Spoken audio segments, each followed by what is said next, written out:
Okay, so happy Saturday to anyone listening.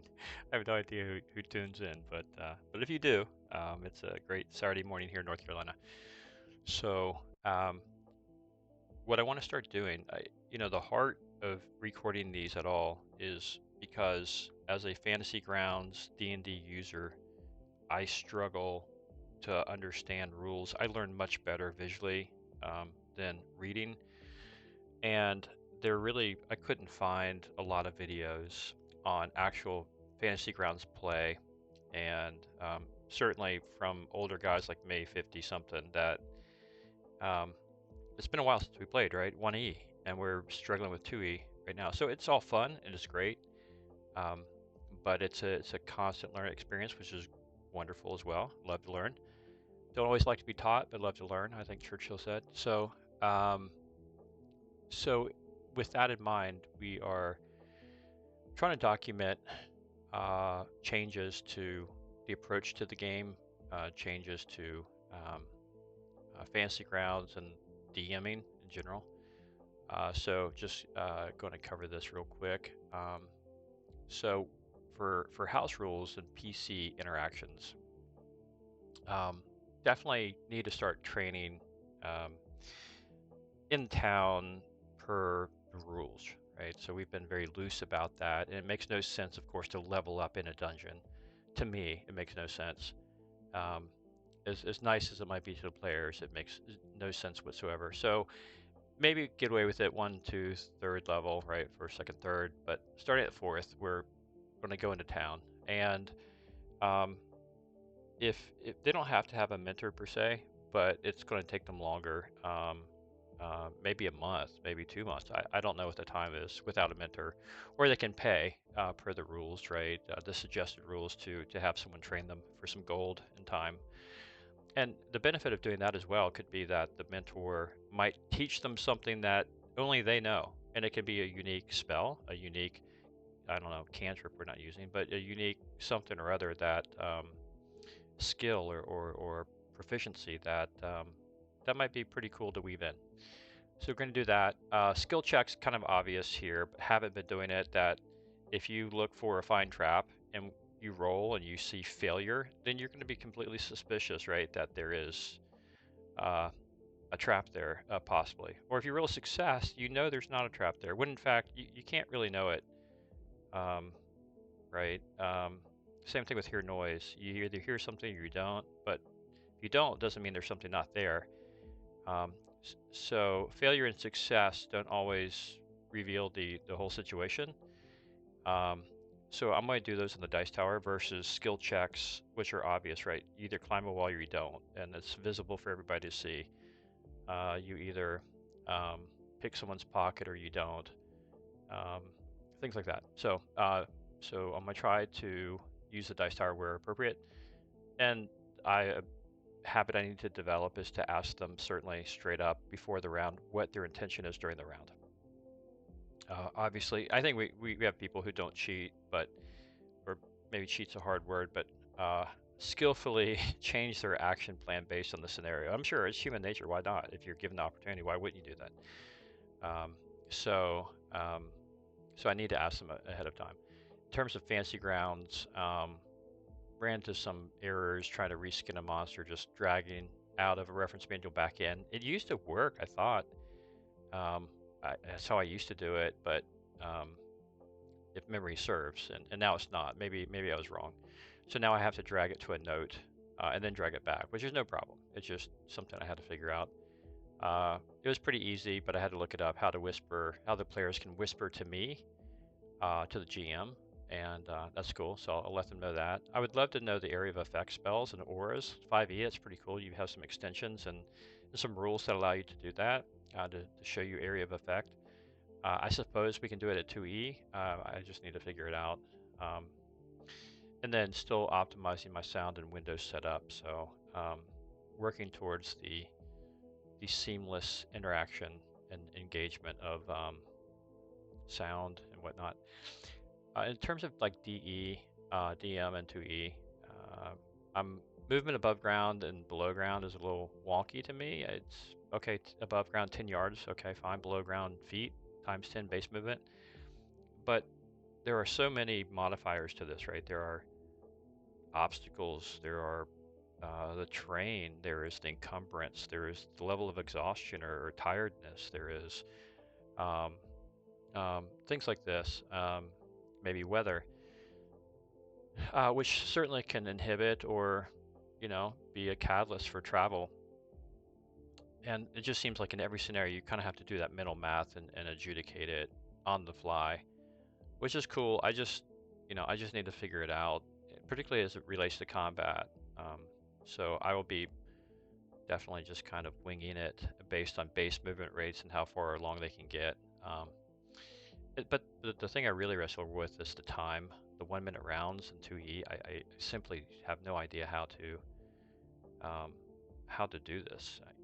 If I'm a dwarf swinging my axe, right? I move 15 feet and swing it. That doesn't take a minute. That doesn't take 20 seconds. And then you defend another 5 seconds to defend, 6. And what do you do with the other 40 some seconds? Why can't they attack again? So I kind of struggle. I understand it's kind of cinematic, and the DM's guide tells you all the stuff that happens. The guy rolls under the table and gets up, drops his weapon. I don't know. I don't know how to run it. Maybe if anyone does, I would love to understand how you do it. Instead, I'm kind of defaulting back to the 1E, 6 seconds. Look, you got 6 seconds or something to do something. Let's do it. Skill checks and outcomes of actions. That's fun. Can I do this? Can I do it? Sure. And then just to link that up with an attribute, perhaps, or a proficiency, and then give them a kind of a spot assessment. Can they or can they not do it based on difficulty? So again, it's kind of I'm working on a streamlined way to do that. I like the 5 EDC system. 5 really easy, 10 average, 15 hard, 20 near impossible. So I like assigning that to these typical tasks, and then giving them bonuses based on if it's rolling a boulder, perhaps on a strength. Average this would be 15, but I'm gonna give you +3 because of your strength, whatever. I think that's the way I'm going to be doing it. And then last, I don't know how others deal with this, but how do you deal with backpacks in combat? Everyone's carrying a backpack. Everyone's got their stuff in backpack, but they're like invisible. No one ever talks about them. What do you do with them in combat? Do you really put them down? No, it's on your backpack. Why would you put them down? Okay, well then, what happens on a miss? What happens if you turn your back? Does gear get ruined? Does potions or anything fragile or breakable get smashed? I'd love to understand how others do this stuff. So that's kind of what's on my mind today. And now we're going to jump into the game, which is really a half measure game. It's an in-between game for 2 of my players. I got it from Dungeon Magazine, number 66. So this is orange and black.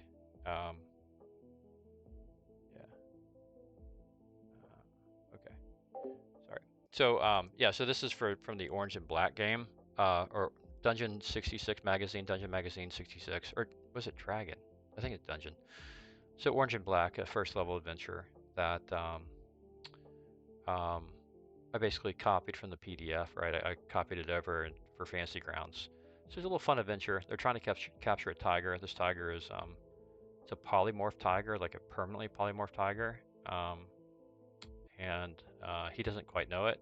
He's been a tiger so long, he's losing its sanity. But the players have no idea about this, and they're trying to either trap it or kill it. So we'll see where it goes. We'll see where it goes. We have a discrepancy of opinion. It's kind of fun to see how this will play out. But if they do, hopefully they will find the story behind the story here. So we'll see. Okay. Okay, so you want to build a pit. Yeah, I saw what you texted me. So you want to build a pit for this tiger. Very interesting. Yeah, you have the pit and you have the cage on the cart, and you have both of them baited and see which one he goes to.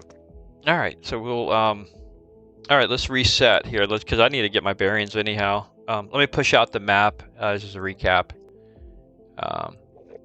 I didn't even think we had a map last time. We don't. I mean, per se, we're just an area map where we're at, right? So we're. Yeah, it's a big map. Yeah. I don't think John has his character yet. I'm just loading up the game. Still. He's not on. Yeah, reboot because the Discord messes up my sound card with their stupid incessant update. You really? I get more updates from Steam than Discord. Steam's like always updating, but then again, I'm not on Steam a whole lot, so maybe that's why. Yeah, but Steam has like 1 million games. Discord just has Discord. Every single time I fire up Discord because I don't use it all the Really? time, it's always got updated. I guess I'd leave mine going, or do you have the desktop or I guess you have the desktop one, right? Desktop version. Yeah, everything's desktop version. Yeah, or else I guess it wouldn't update. Yeah. So I don't know. I don't seem to update, but then again, I leave mine. I guess I'm kind of don't leave it. Yours is probably on all the time. Yeah, it probably is. Yeah. So I don't leave stuff in the background because I got too much other stuff happening. Yeah. Okay. All right. So while you're rebooting, let's recap kind of where we left, right? So we can get our bearings. So you guys are headed to Maravan to wager on a wager that Otto can climb this wall, and Drumlin is quite certain he cannot.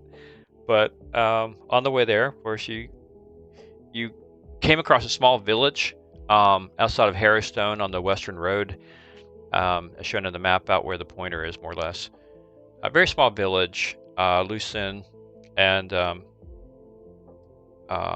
there was you came to learn the next morning the bartender's kid, the innkeeper's kid, Arton, was missing in the forest. They had played hide and seek, and he got missing.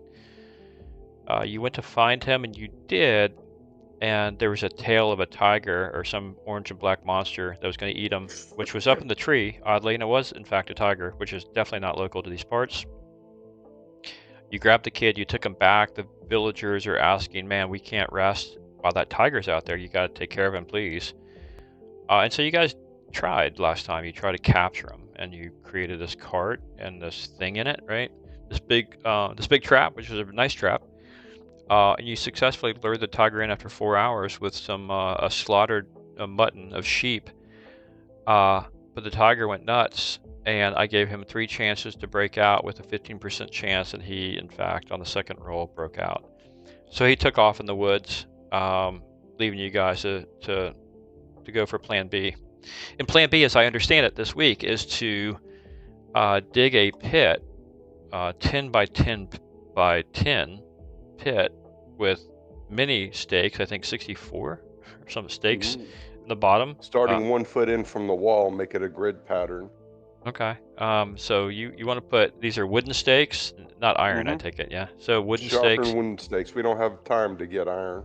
Yeah, okay. So you want to put wooden stakes on the bottom and lure the tiger into the trap somehow. Cover it, the old tarp over the pit kind of thing. Okay.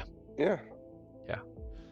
All right. So Dromlin, you down with this plan? You're in agreement? That's what you guys are going to do? Don? We already tried to capture it one way and it broke out. We don't have the means to keep it captured. I'm not. I think John, we want it to fall in the pit. We want it to get injured. We want it to bleed. We want to be able to track the blood and finish it off with the arrows.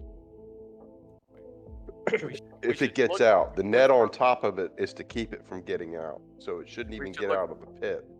We should look for a lair first. No, John, let's fight at our home spot. Let's not go to their home field. But we don't know where it is what I'm saying.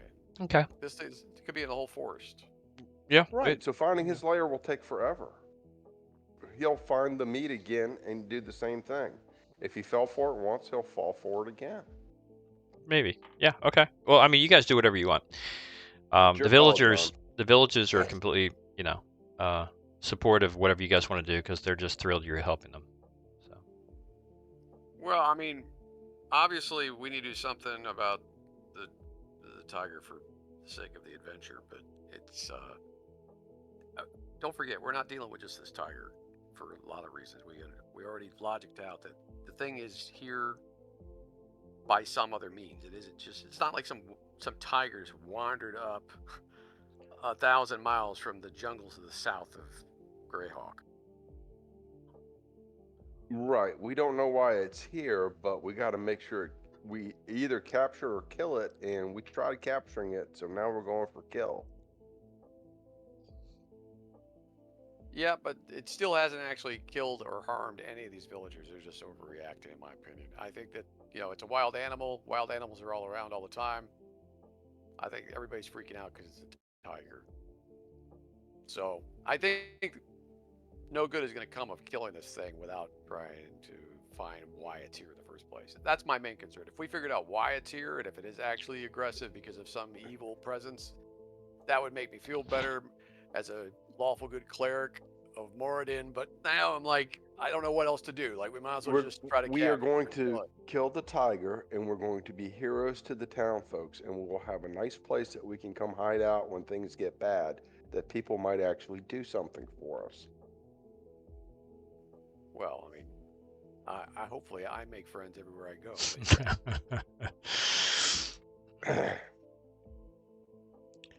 go. Are we digging the pit, John, or not? Go for it. All right, let's get out there. All right. The idea with the pit, you got the stakes at the bottom in a grid pattern, 1 foot away from the walls starting, and they're 1 foot everything. Over top of it, we're going to have this net that's made with the fish hooks. When the tiger falls in the pit, then we drop the net on top of it. Hopefully the fish hooks grab onto the tiger and get stuck, so the net gets stuck to him and he gets entangled in it. So he's going to have a hard time jumping out of the pit without stepping on the stakes. So we have him there. Then from the deer stand, I can just shoot arrows at him while he's in confusion, and hopefully that works. If he doesn't, we have the cart set up and rebaited too. So he might go to that one and try to lock him in that one again. So you've got 2 traps, and we've got a stand. John, do you want me to get you a deer stand built? Do you have a missile weapon? Yeah, I've got a crossbow. Put a deer stand, I'll watch the pit, and he can be opposite the cart and watch it. And then we can get him in a crossfire, because he'll be on one side of it and I'll be on the other. Yeah, we gonna have any villagers out here again, or no? No, I think they just get in the way and get eaten. And you got to remember, the 8-year-old kid already loves us for saving his ass. So we've got a messenger right there. Yeah, I mean, the townspeople are completely vested in helping you. Whatever you need, within their capability and reasonable expense, they'll help you with it.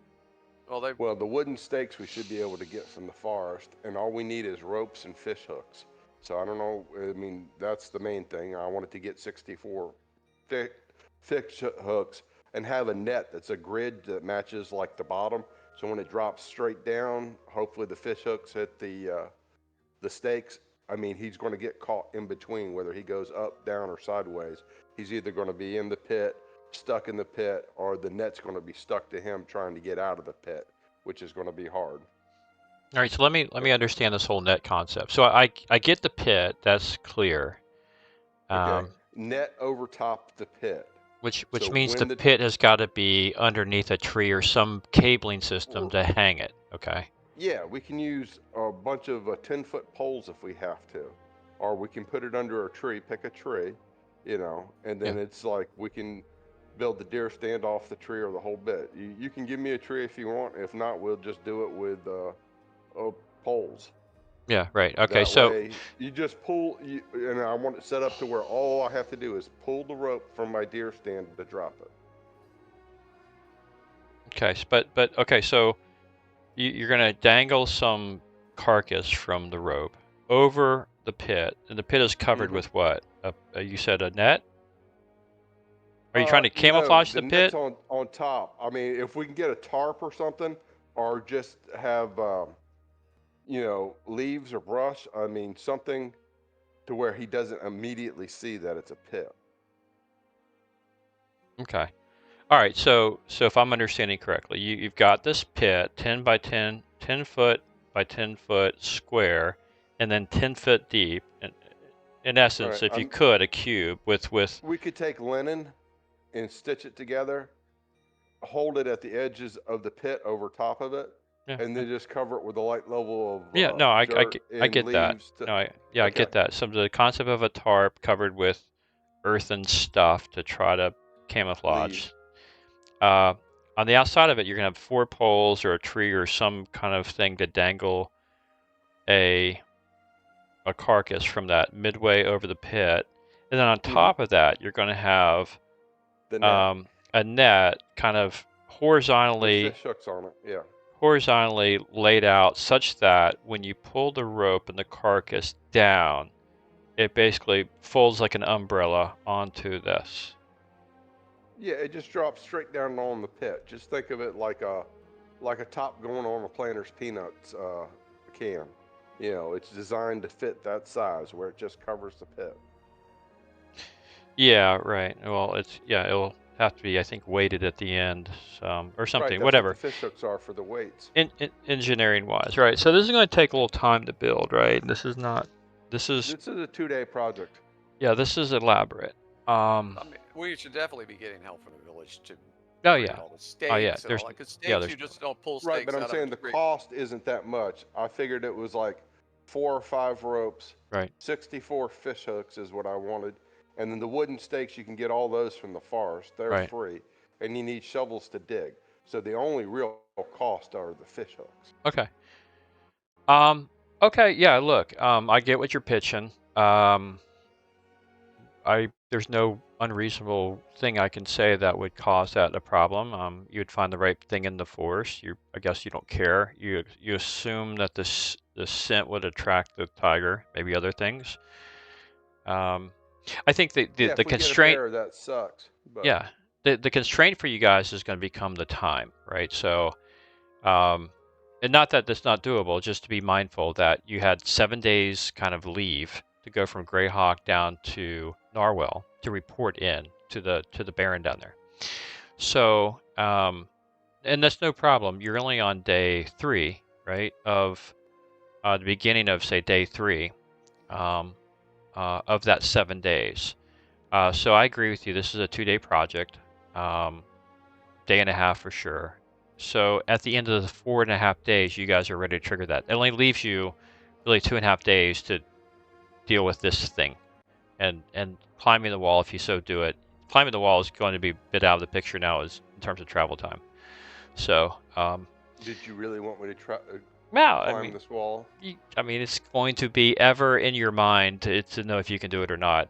And Dromlin is never going to let you off the hook. He's going to constantly be saying, "I told you, you stopped at that village because you knew you couldn't climb it." Whatever. That's between you two. Okay, I just want the tiger now. Right. Now it's about the tiger. Okay. All right. So villagers help you. You go back to the village. After that, and the dwarven stubbornness is kicked in. You don't care if they come and drag you in handcuffs and irons and take you to Narwhal prison. You guys want to solve this thing. You want to figure this thing out. So you outline to the villagers in the tavern, kind of like the war room here, what you need. You assign tasks. You have the most unskilled people go out and start to shovel. You have a couple of people with their swords guarding them the best they can while there's, just in case. Shoveling this while you guys are in town creating stakes, carving stakes. You're carving your poles to bury and to elevate the ropes, the cantilever system here. So, okay, let's just say this all happens, right? So this all happens at the end of, we'll just talk in terms of days. At the end of day 4. Or not the end of the day, but day 4, noonish, 12 p.m., you guys have erected your, your tiger trap, right? You have now, I guess, slaughtered another sheep, and you hunt 2 sheep. One on the pit trap, one in the the wagon trap. So you're putting one in the pit, or you're putting one like We're the? putting the pit, and then we're going to put the cart on the other side of it. John will be on one side of the pit. I'll be on the other, so we can both cover the pit, and then if he gets in the trap, then we'll just both try to shut the cage behind him and padlock it. Yeah, So he can roll to go to either one, but with two of them out there, I mean, the curiosity always kills the cat. we're hanging the sheep over the pit, right? Over the pit, one is hanging and one's inside the cage wagon trap. Yeah. Like we did before. Same thing we did before on the other one. Just Mhm. hopefully it holds this time. Okay. All right. Trying to But I find. want him to fall in the pit. Right. Okay. I'm trying to find. Just trying to find a map here that I thought I had. Yeah. Let's use this. Let me push out to you. Now let's go ahead and draw this so I understand fully what on earth is going through your head. All right. So, no.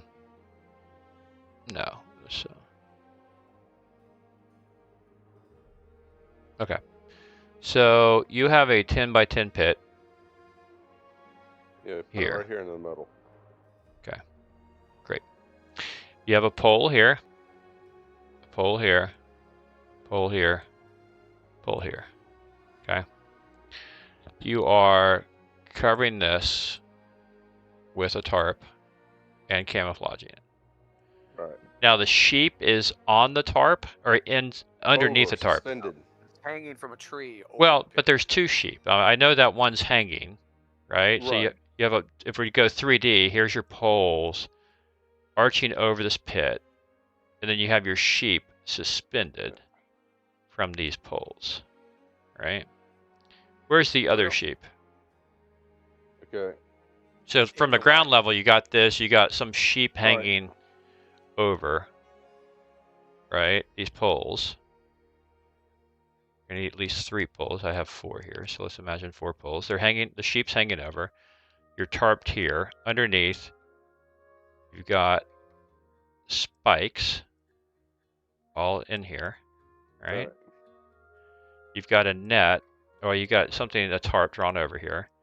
Your net, I think that's what you said your net was. Net with fish hooks.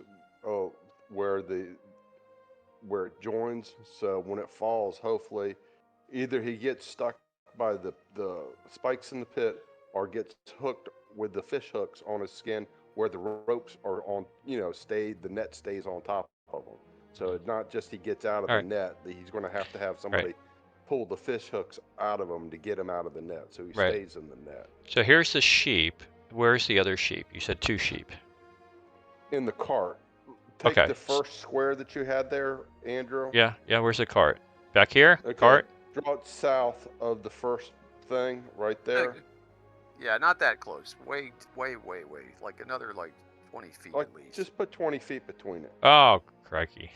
All right, so that's fine. So just put your pit. Draw your little grid. Okay, your cart's down here. Okay. Okay. All right. Okay. I'm going to be on the west side of this, right in the middle. Put a little W. Is there a way I can mark on this or not? No, I don't think so. So right here? Okay. Look, you got the 2 things. Go to right there, put me, and then put John over here on the east. Okay. D for Dromlin. O for Otto. Right.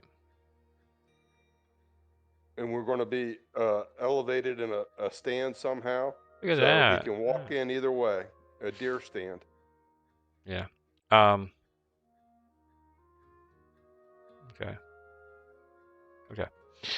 All right.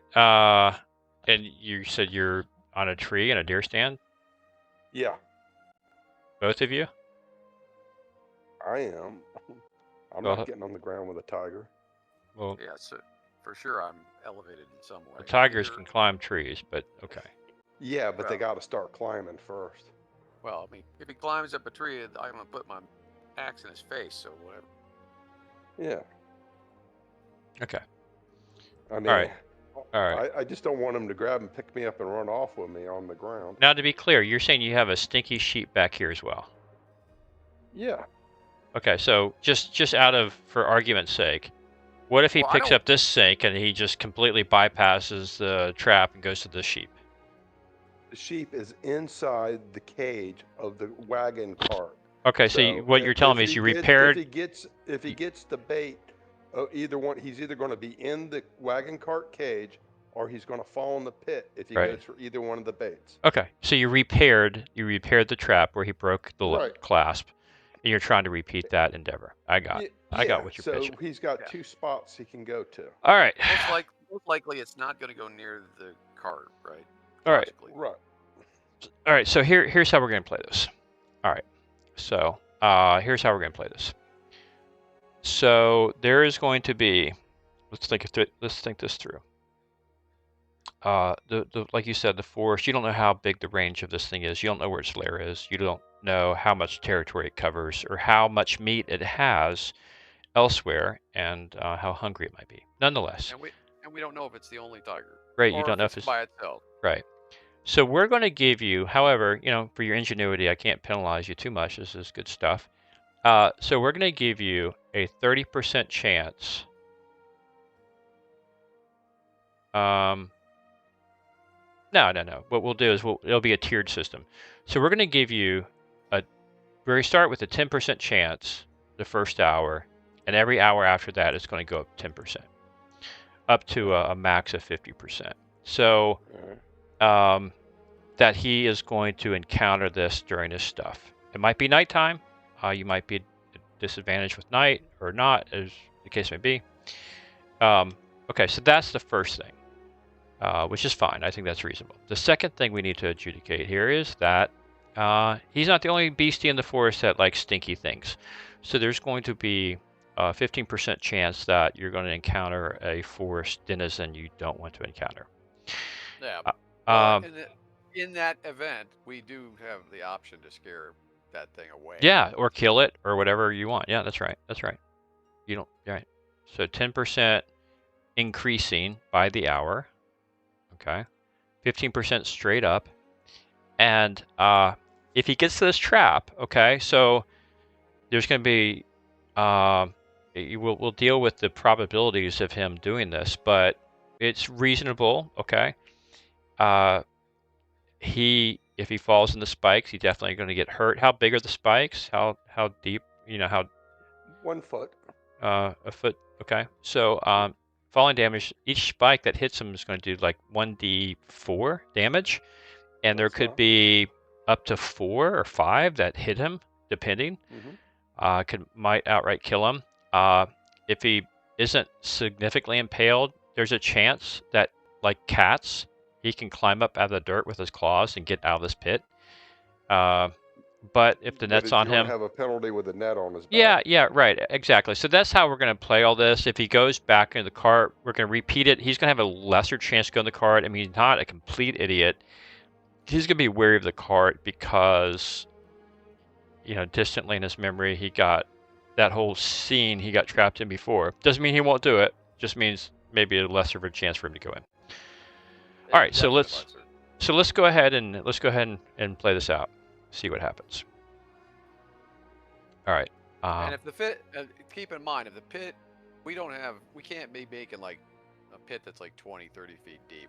No. I mean, there's a limit. You're gonna hit. A tiger can easily jump out of a 10-foot pit. That's why what the net's for. Right, exactly. So the net is a good idea because otherwise, a cat that size will easily jump 10 feet out. The main thing I want to do is make sure that we draw blood, so if he does get out and he does get out of the net, we can still track him and shoot him with our arrows.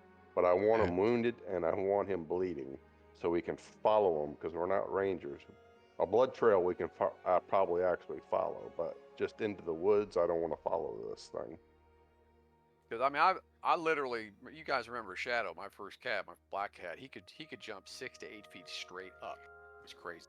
Yeah. Cats are just completely Spider-Man, right? The original Spider-Man. Okay. Good. Well, let's get the appropriate music going here. All right. No more happy Happy music. Okay. Cool.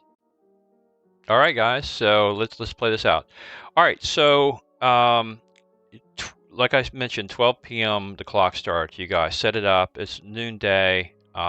It's warmish. It's the beginning of spring. Sun's high in the sky. Let's do this. Hour 1. No. It becomes 1 o'clock. Hour 2. 20% chance. No. Hour 3. 30% chance. Hour 3. So on hour 3, you guys are getting restless up in the stand, and your dwarven ears pick up a crack of a stick. Something clearly has. Oh, I forgot my random encounter. Sorry, just hour 1, hour 2, hour 3. Oh, hour 2. I thought that was a 90. It's a 9. The 9, yeah. Yeah. All right. So, all right. Let me look at my table encounters.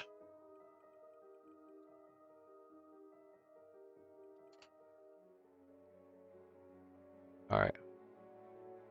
Come on now.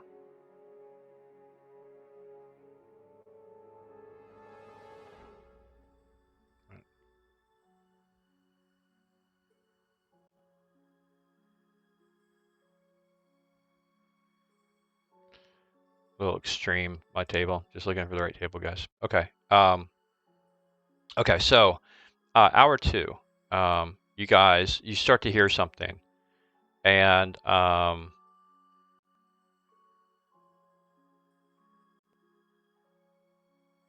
okay. And as you hear something come crashing, it's getting louder, something to force, and all of a sudden, coming crashing out of the brush about 20 feet away from the pit, you find Owlbear.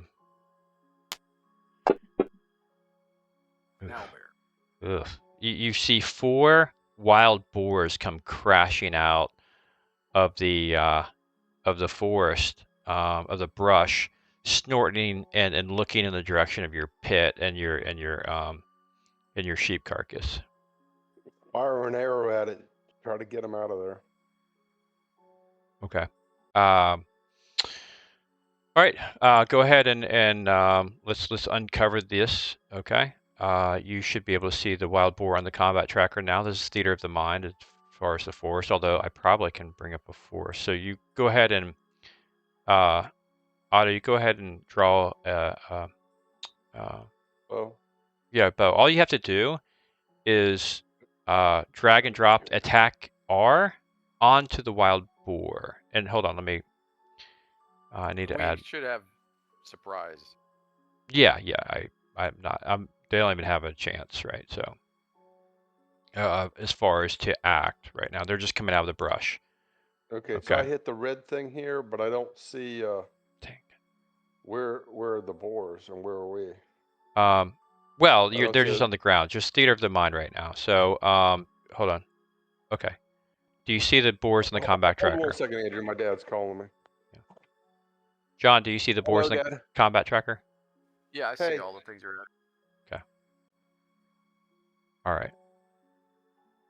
Oh God. How does this have 24 hit points?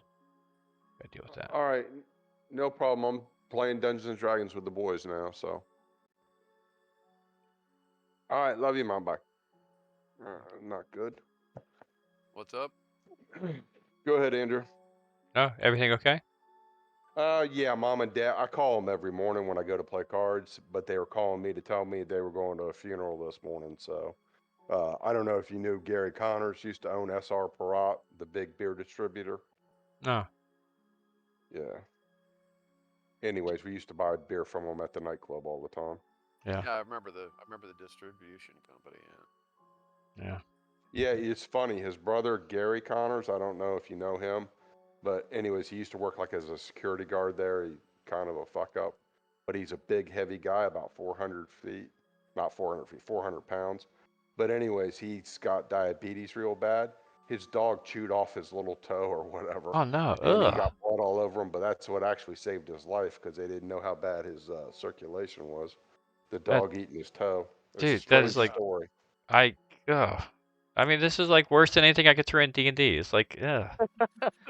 No, but I'm just saying. I mean, you just never hear a story of a dog eating your toe, and then it's like, No, oh, well, that's how yuck. we find out you got your medical problem. Oh, oh my gosh. I mean, it's So just is he losing weight? it's so painful. Yeah. Yeah. Okay. All right. So I go to short bow. I do the red thing here on the side. Yeah. So just We got at least one full round before they even get to roll initiative. so what you want to do is where you see where it says for you, Otto, where it says Oh, I got to get the combat tracker. Hold yeah, on. open the combat tracker. I always have it open, by the way. I always have the combat tracker open on top of my chat box, right? I line the two up. And what I do is your attack R, you just like left click on that, drag and drop it on the boar you want to shoot at. Okay, boar number 1, right? Yeah. Okay, so let me try this again. Grab the red thing. Not the red thing. No. Where it says attack R, the script, the text. Put your cursor over it, left click on that, and drop it onto the boar you want to hit.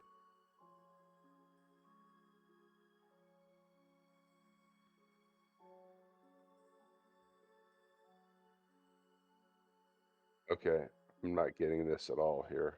I see Drumlin on combat tracker. I don't see me. You don't see Otto? Just make your combat tracker, drag it lower. I mean, meaning expand the window, make it bigger by dragging the window down at the bottom. You just probably don't have enough space.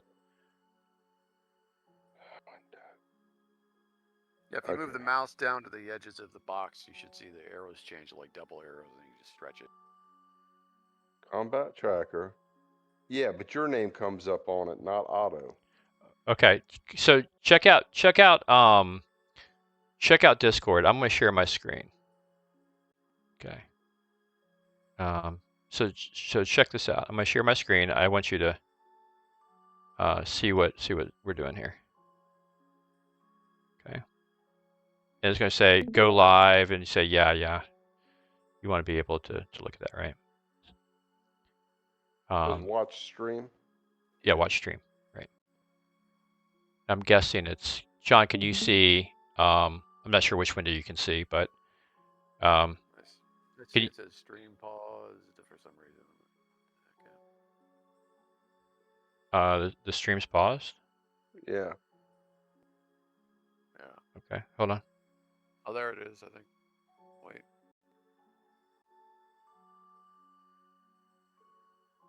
Oh, it's infinity or something. Right. Okay. So you see that. Okay. Good. Oh, yeah. You see that. So now, do you see my combat tracker in window? No. Okay. Hold on. Let me stop the stream and let me start it again because I want my entire desktop application. Stream has ended. Cricket noises. Oh, Fantasy Ground. Sorry. Okay. Now we see it. Good. All right, so Dickie, what you're seeing probably is something like this, right? You're seeing like drumlin, some boars. What you want to do? Do you see boars in there, Dick? I see wild boar. Right. 111.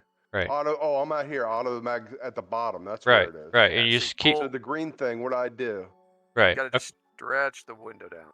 Right. So just so you know, like moving these windows around, you can move them around by bringing your cursor like down here. You can move it up, bigger and smaller, right? So that's helpful on Fantasy Grounds. Okay. So once you have it lined up like you like, what you want to do is you're loaded, right? It's on you. You don't want to click the wild boar. You want to click it here. You see the short bow. You grab this where it says ATKR. I'm going to left click it. I'm left clicking my mouse and I'm moving this over onto wild boar when I'm going to drop it on him. Okay, and that's what happens. Yeah. So good. So you Okay, hit wait a him. second. So Did I you hit it? attacked Okay. him, and now all you have to do is do the same thing with your damage. I don't even think you have to do the same thing with your damage. If you just double click your damage, it will work, right? So see, it didn't apply. It didn't apply it to the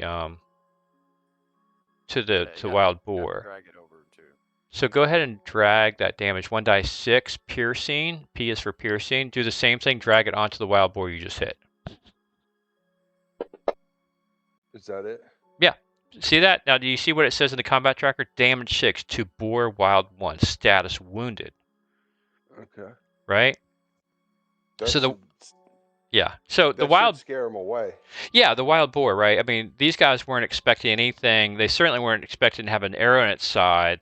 The thing screeches and screams, right, as wild boars do, and runs back in the brush, which spooks the other three, and they run back in the brush as well.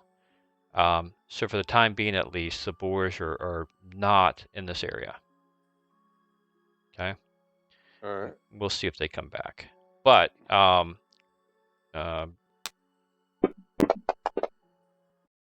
they do not come back by 3 p.m. But something else does come back by 3 p.m. and you have your bow knocked because you think it might be the boar again. And it is not. You see out of the same brush, you see a big head that is unfortunately all too familiar after the past couple of days. This is the head and the haunches of a orange and black tiger who is cautiously moving towards your trap, the front trap. So if I am sharing my screen again, I'm still sharing my screen. So I'll stop sharing on Discord, right? I'll stop. I'm just using the little one with the pit and the cart. Yeah, that's fine. Now, where is he relative to the pit? Right, I'll show you. So the tiger is right here. Okay. There's some brush all back here. We just got to wait for him to get to the pit. Yeah, so the tiger's here, and he's looking at, up,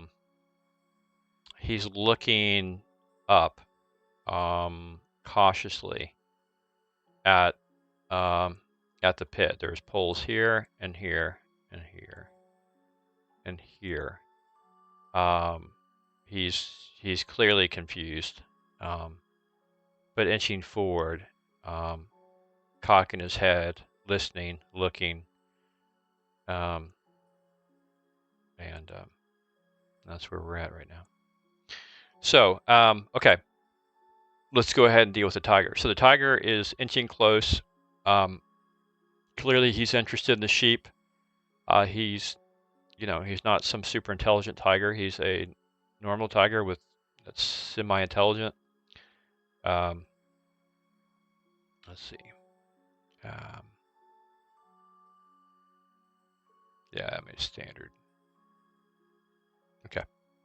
Oop, combat tracker. Okay, so the tiger creeps up to where this thing is. He's looking up at it. He's starting to paw the air a bit, trying to judge like distance. And he seems to be crouching. He's looking around. But he seems to be in a pounce crouch mode. Okay. The tiger lets out a roar and leaps up and latches on to the mutton. He immediately, due to his weight, 300 plus pounds, he immediately falls from the height of 5 feet above the ground, 10 feet below. Okay. I'm going to give it a 7% chance your poles bend and break in a certain way that it doesn't take him over the pit. 1 to 7, he lands on the ground. He does not. He falls into the pit. He is going to be hit with a 1d4 number of spikes. 2. He's hit with 2 spikes for a total of 2 or 1? 2 spikes. 1 plus 1. I was 1d4 plus 1. So he's hit with a total of 5 damage onto it. Additionally, we'll give the net a Drop the net. Yeah, well, the net, I'm taking the tarp. It came down with them and impaled them. I'll give the net a, I don't know, 70% chance of hooking into him. And it does. He has now got this net somewhat entangled in his fur, and it's causing him to be a bit disabled. He's also down in there with the sheep and the rope, and it's a bit of a mess down there. So And the other spikes. and the other spikes. So you guys have a couple of turns to do whatever it is you want to do before this thing gets its bearings and starts to try to claw its way out. We're going to go up and start shooting down in the pit. Okay. So yeah, I don't think you can see into the pit from the tree. I'll have to get down. I'll get down and shoot. 10 feet. He's in Yeah, the there's pit no way. with the net. That's all I want. Now I want to go Okay. shoot arrows. Let me go. Shooting from above with the cat in the net. I don't know if there's any plus to that or not. Oh yeah, I mean it's basically it's basically prone. So I'm going to attach a an effect to it, which is going to give you a +4 to hit. I believe it's +4. All right. Well, we're both down by the pit at this point. I'm not going to stay in the. Okay, hold on. Where is it? Prone. Okay. The tiger is prone. You go ahead. You guys, you fire away. You've got 2 rounds to do whatever you want. So if you want to go ahead and drop arrows, go ahead. You guys get 2 shots if you're not moving. The first round, because you moved to the pit, you only get 1 shot. The second round, you'll have 2 shots. Okay. All right. So hit the red thing for the attack, and you drop it in the combat box right here. Not the red thing. Remember the attack R, and drag and drop it onto the tiger. Let me get rid of these boars. The boars have left. So attack R. Remember the attack R on your combat tracker under your name. Just highlight your character on the combat tracker, and it should bring up. That's the green face, right? No, it's just the entire box. Okay. Click anywhere inside the box. And what I see on my screen is it immediately brings up your actions, which is dagger, dagger, short bow, short sword, backstab, multiplier, right? Does that do it right there? That did it. That's exactly what you do. Okay, now go for the damage. Hold on, but you shot yourself. What? Yeah. Your attack 18 short bow at Otto the Magnificent. Okay. Do it again, but do it. Drop the dice onto. Wild boars is what it has over here. It doesn't say tiger. So. Well, I'm getting rid of the wild boar. The tiger's there. Oh well, maybe it's not. Did I? It's not. No, it's there. It was there. Yeah. Okay, it's there. Yeah. It's there. Okay. So I highlight that. No, you don't have to highlight the tiger. Just click on Otto the Magnificent. Drag it onto the wild tiger. No, you're Drag Otto the Magnificent onto the wild tiger. Right? So the attack. Your attack. Yeah, the attack R, right? The attack R. Drop that dice. When it creates a dice, drop it onto the red square called Cat Great Wild Tiger. Drop it there. Okay. Short bow. Right? Attack R. It's right on the thing. Is that okay. It? Yes, it is it. Now, I'm going to give you another roll because you've rolled twice. That probably would have hit just because you were misdirecting it. In fact, I'm just going to give you your first roll. Okay. Yeah, I'm not going to give you that one. That's a fumble. You dropped your bow into the thing. No. What are the odds of a 2 and a 1? Right. So go ahead and drag your damage D1d6P onto the Great Cat Tiger. Okay. Unless you see something that says PL, if it says a large. Okay, good. you did 2 damage to it. Wonderful. All right, let John shoot. Okay, so John, you have 1 shot of missile to go, and then you'll have 2 shots next round if you have. I think your great crossbow. No, I don't. Yeah. I don't have 2 shots. I only get 1 every 2 rounds. Okay. With this thing. All right, so go But ahead. I get a attack versus large. But the round after that, you'll have 2 attacks, or no, you'll have 1. Yeah, right. Oh, you mean because of surprise? Okay. Yeah, well, he can't. The tiger's not going to do anything for 2 rounds. So the next round you have, whatever. A rate of fire is once every 2 rounds. That's right. That's right. So you'll get a shot this round, or if you want to wait till next round, that's probably more likely. With the heavy crossbow, you can shoot next round. So, Dickie, go ahead and shoot again. Go ahead and wait, but I still get to attack right now. Yeah, right, John. I mean, whatever. Fine. Attack this round, not next. That's fine. Is there a modifier on this? Yeah. Yeah. Because the cat is prone, you have a modifier. All right. What should I click? +2, +1. What is it? No. It's automatically applied. The effect's automatically applied. You don't have to. Oh, okay. You don't have to do anything.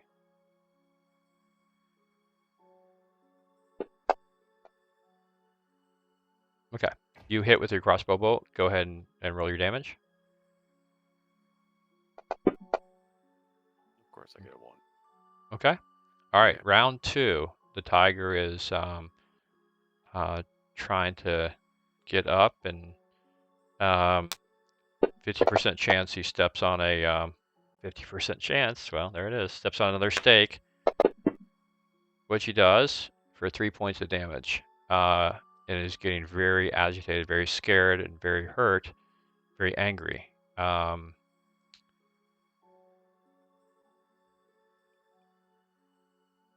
Okay. Okay. All right. Fire again. All right. So, yep, you got 2 shots this round. Otto, go ahead. You hit the tiger. Roll your damage. Okay. Ooh, very significant damage. Really went into it like his liver or something. You hear a great cry from the tiger. Roll again. All right. And this time it shoots wide. As he writhed over in pain, your second shot went wide. Otto, you can't shoot your bow, but you have movement. If you want to do something with your movement, you can. No, I just want to move to whatever best position to shoot him again next round because he's not out of the pit. Yeah, yeah. I'm just talking to Dromlin here. So. Oh, okay. Yeah. So, Dromlin, up to you. I mean, I could cast a spell if I needed to, but I don't see a purpose. Nope. I just wait, trying to reload my crossbow, I guess. Trying to put this thing out of its misery. Okay. All right. So next round, we're going to go ahead and he is no longer prone. So let me remove the effect from him.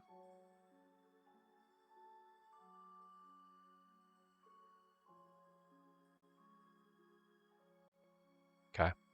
And go ahead and roll initiative.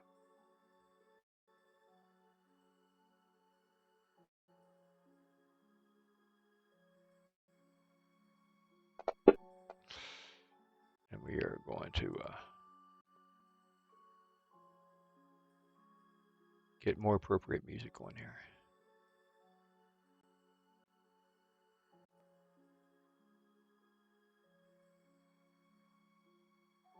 Hold on.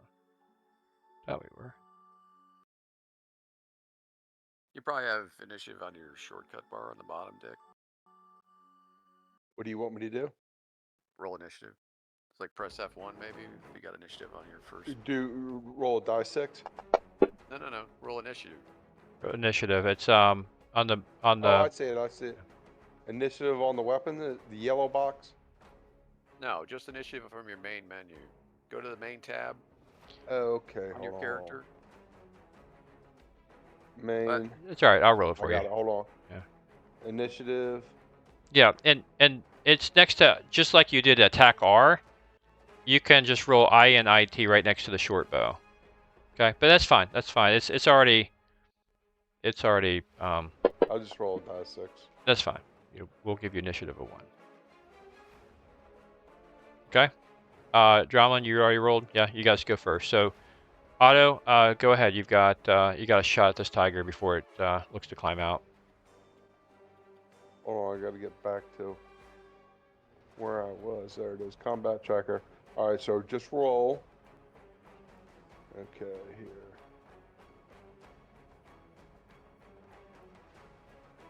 I got to highlight the tiger first, right? Is that it? You just drag it onto the tiger. You don't have to highlight the tiger. Drag it onto it, yeah. Okay. Roll your damage. Ooh, doing some serious damage. The dwarf. You'll get another shot in a moment. Your second shot will be at the end of the round. Let John go. Yeah, you got your last shot last time because he was not moving. So Dromlin, go ahead. You've got another crossbow shot this round. Ooh, gosh, poor tiger. All right, go ahead and roll your damage.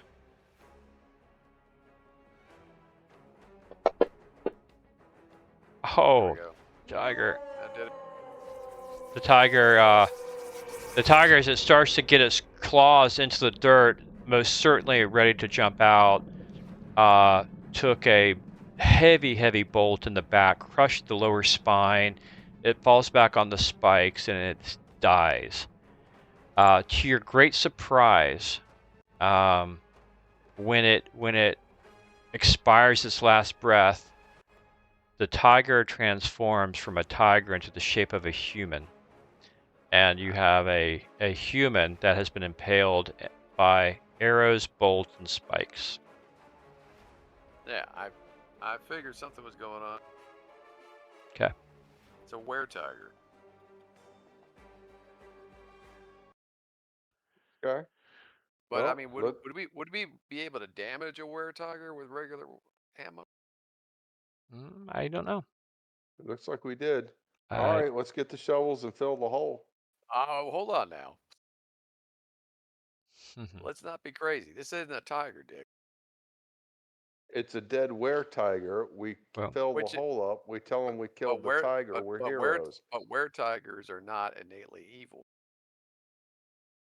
But they're inherently dead now, John. You bury them at this point. It's not necessarily dead either. I'm not sure this thing is dead. I mean, like it or not, we're gonna have to be careful here. Yeah, don't get in the pit. Fill the hole in. I'm not. Dick, you're not hearing me. This isn't a tiger. I know it's a werewolf. It's a were-tiger. We can't just start murdering things just to murder, which is I've been trying to avoid. We did not murder. The thing attacked the kid. We did. No, it didn't. Right. We don't have proof. I've been saying this the whole time. We don't have proof that it ever tried to attack the child. Well, the child would have been dead, right? If the cat wanted to kill. Yeah. I will I'll cut through the knot here. So this is not a were-tiger, to be clear. And it is quite dead. Well, it's even worse if it's not a were-tiger. It is not. What is it? Well, that remains a mystery. Perhaps, again, there's a lair around here that you might find clues. Maybe you can find a path. Maybe you can figure out where this thing came from. I don't know. Or you can blow it off and just go back to the villagers. It's up to you. But there's certainly a mystery here. What I want to do is fill the hole in. I mean, that's what I want to do. Bury it. It's done. If it's already dead, we don't need to fill the hole in before we investigate. That's what I'm saying. Yeah, well, look, John, how about we want to fill the hole in so nobody sees that it's not a tiger. Well, one of the cover up the crime. Right. Well, one of the villagers comes up. John, this is what we're doing. The villager. Hey, look. The villagers. This was an easy thing. So the villagers come running up. They were watching very carefully back from the woods. Start slapping you on the back, and says, "We heard it cry. We heard it fall back down. Thank you. We don't know how to repay you." And you tell them, of course, you can repay us by filling in this hole, and while we go investigate or do whatever it is you want to do. So the villagers are more than happy to do that. Yeah, but they're going to see that there's a human body down. This is true. I mean, no, they're gonna freak out, right? I would. Well, it's up to you. I mean, you guys tell them whatever you want to tell them. You can tell them it was a tiger that was harassing your village and now it's dead and there's some evil magic afoot. Okay, they would believe that. Or you can say it's some noble beast that we killed wrongly and we got to go figure it out. I don't Don't think believe- it's a noble beast. I'm, I think it's a no, I'm just saying. fiend. No, Well, I'm you not just- saying I think it either. It's a witch. I'm just We saying can you can make up whatever can story you state- want and tell them. No, there's no story to make up. The truth is the truth. They witnessed what happened. They saw a tiger. We saw a tiger. Yeah. Now we kill the tiger. Now the tiger turns into a human. Okay. Now everybody's tell 'em to scratching their head, going, "What Right. the heck is going on?" Get some oil and burn the corpse. No. Let's. Burn the corpse, fill in the hole, make sure Nick, it doesn't reanimate. Nick, I can't. My cleric can't do this. I'm sorry. That's that's desecrating the dead. I think even My the cleric's dead. not going to be dealing with because we need to find out what exactly it is. Now, if we find out what this is, and we can Right. prove to ourselves that this thing was actually malevolent and all that, then I can walk away with a clean conscience. But right now, I am, Drummond's freaking out a little bit. Okay. Well, maybe you can do a penance and go wash some dwarven feet somewhere. I might have to after this. Yeah. All right. So what are you guys gonna do? Are you telling the villagers to bury the body? Do you want to leave the body alone and investigate? What is it? I think we should bury it so nobody else falls in the pit and hurts themselves like the kids. Is it a male or a female? Yeah. It's a male. How old does it look? I would say it's probably not middle age, early 30s. Looks human, a human adult. Definitely human, adult male, early 30s. If 30s, it's hard to tell due to the grime, the blood, and the stakes, and the net. Okay, so I assume it's completely naked and has nothing with it, right? Yeah, this was a druid. Yeah, this is basically a dead body. Yeah. It's a dead druid is what it is. If it's not a were-tiger, the only thing that comes to my mind that I could think of as a dwarf right now would be that we just killed a druid. Okay, that's a wash. It's neutral. I don't know why. Some. But why is a druid running around in the woods hunting carcasses and stuff? Because I don't understand that part. Don't know, but what do you guys want to do? I'd say, well, fill in the pit. Let's go climb the wall. I mean, this was what the immediate threat to the town was. Has been eliminated. Let's cover the pit with like tree limbs and stuff. Secure it in that way, so people can't immediately follow it. We can mark it so people won't obviously know where it is. I don't see a good reason to just bury this, whatever this person. It's a person. It's a human. Bury it. You get buried somewhere. So what's the difference? Someone's gonna come looking for whoever this is, Dick. And and if you fill it in and you don't mark it, they won't find it. Someone's gonna miss this person. Someone's going to miss this person. And they're gonna know, and they're gonna know where they were, and they're gonna, if they're part of a greater group of druids, we're gonna have a much bigger problem. It's like when a dog chews off your little toe. Sometimes it's the best thing to save your life. Not the dog on the toe. I don't know what's happening here. I don't want to put that in my brain either. Look, there could be answers elsewhere to help inform you. Want to do? They'll do whatever you tell them to do. They're a debt of gratitude to you. They're just glad it's over. For safety reasons, it has to be filled up because there's stakes in the pit. They're just scared villagers, right? But right. Scared villagers fill this pit in with dirt all the way so nobody hurts themselves. And my dwarf with 17 wisdom knows enough that this is a bad situation that we're going to make worse if we just try to bury this guy like we committed a crime. We have no idea who he is or where. There's no return address tattooed on his ass. So how are we supposed to find where he is? One of the villagers pipes up as he hears your discourse, saying, "Begging your pardon, sirs. I see the dilemma. We can go.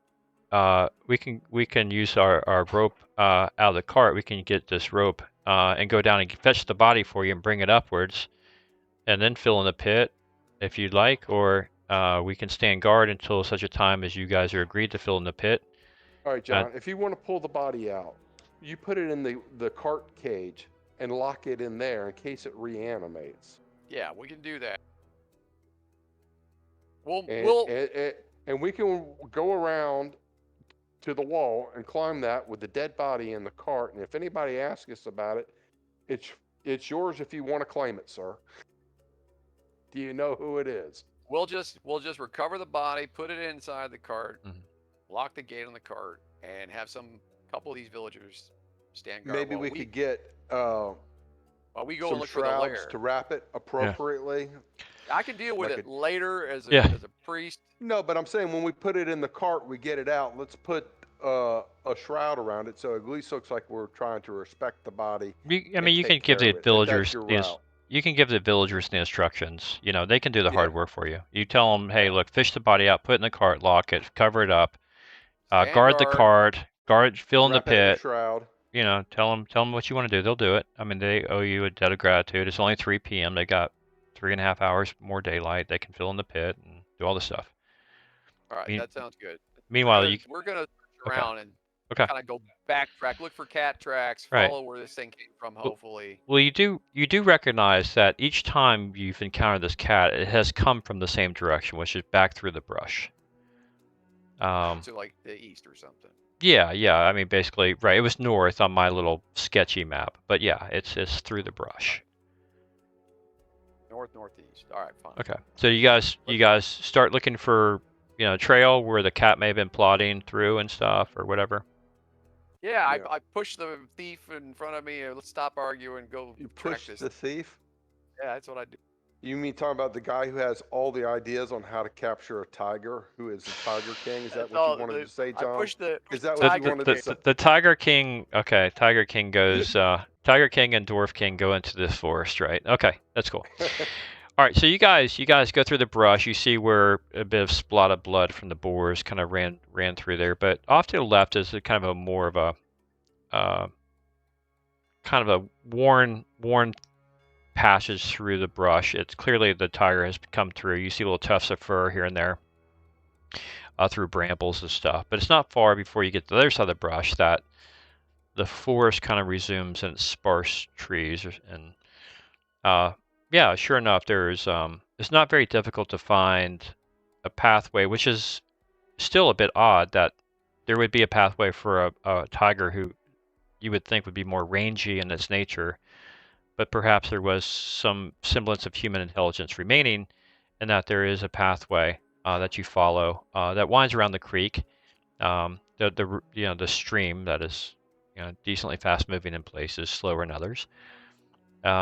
It's not long, probably 400 yards before you come to clearly what looks to be the mouth of a small cave at the side of a hill, which the path seems to lead there. All right, I light up a torch. All right, John goes in first. I'll draw my sword and come in behind him. Okay. Yeah. Got my shield up, torch out. All right, so you come in. You guys are well prepared. It's a small hill, not far from the stream. The inside of this cave is littered with stones and has a strong animal smell. Do you guys want to investigate and look inside deeper? Yep. Yeah, I guess so. Okay. All right. Anything shiny on the floor like rings or? Well, as you look around, you do see a kind of some larger stones inside the cave. As you are kind of poking around, you do see behind one of the larger stones what looks to be an ancient suit of chainmail, a broadsword, a hand axe, and 2 daggers that are in rotted leather scabbards. Quickly, your growingly expert eye can tell these are all rusted beyond use, except for the hand axe, which is surprisingly well maintained. It's also not long before you notice in the northeast corner of the cave, there is a rotten leather backpack and the skeleton of a 20-foot long boa constrictor or snake of some sort. Snake is alive, or are we No, see the it's body of a snake? no, it's just a dead skeleton of what looked to be a large snake. But is the snake alive or dead? Oh, it's very dead. Skeleton. Very dead. It's not an animated skeleton. There's no. So the skeleton glowing was eyes. inside the big snake? No. It's A the skeleton of a snake. it's a skeleton of a snake. Yeah. Snakes don't have bones, do they? Yeah. Yeah, sure they do. Okay. Yeah. So go ahead and look in the backpack there. Okay. So wrapped in the backpack, is an oilcloth, and inside the oilcloth, what appears to be an ancient journal.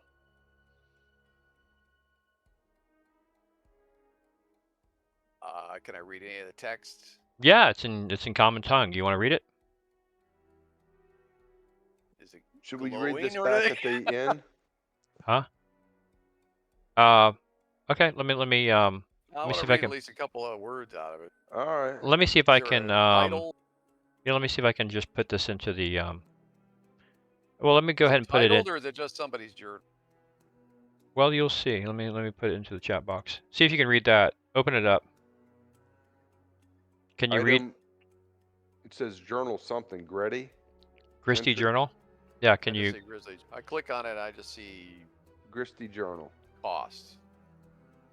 Okay, you don't see. Okay. So basically, what you see, you open the journal. It's in common tongue. The journal tells the tale of someone named Gristy and his adventuring career. Toward the end of the passage, it talks about how his comrade named Indra was turned into a snake and held prisoner by an evil mage named Krazen. After months of searching, Christie located the hidden temple of the goddess Oshala, Bane of Magic. The priest there agreed to reverse his friend's enchantment using the healing waters of the shrine. The final entry states that Christie was prepared to make the journey to Krazen's lair to rescue his friend and bring him back to the shrine. And that's where the entry ends. All right. So his friend was turned into a snake, Mm-hmm. and that's the big giant snake we're probably looking at that's dead. Undoubtedly. Most likely. So wait a Okay. minute. And now that's the So- last entry? So this wizard probably turned Yeah. our tiger, our dude, into a tiger then too. There is a seal on the outside of the book, by the way. You don't. It looks to be a family crest, but you don't know. Of course, it doesn't register to you because you're not from this area.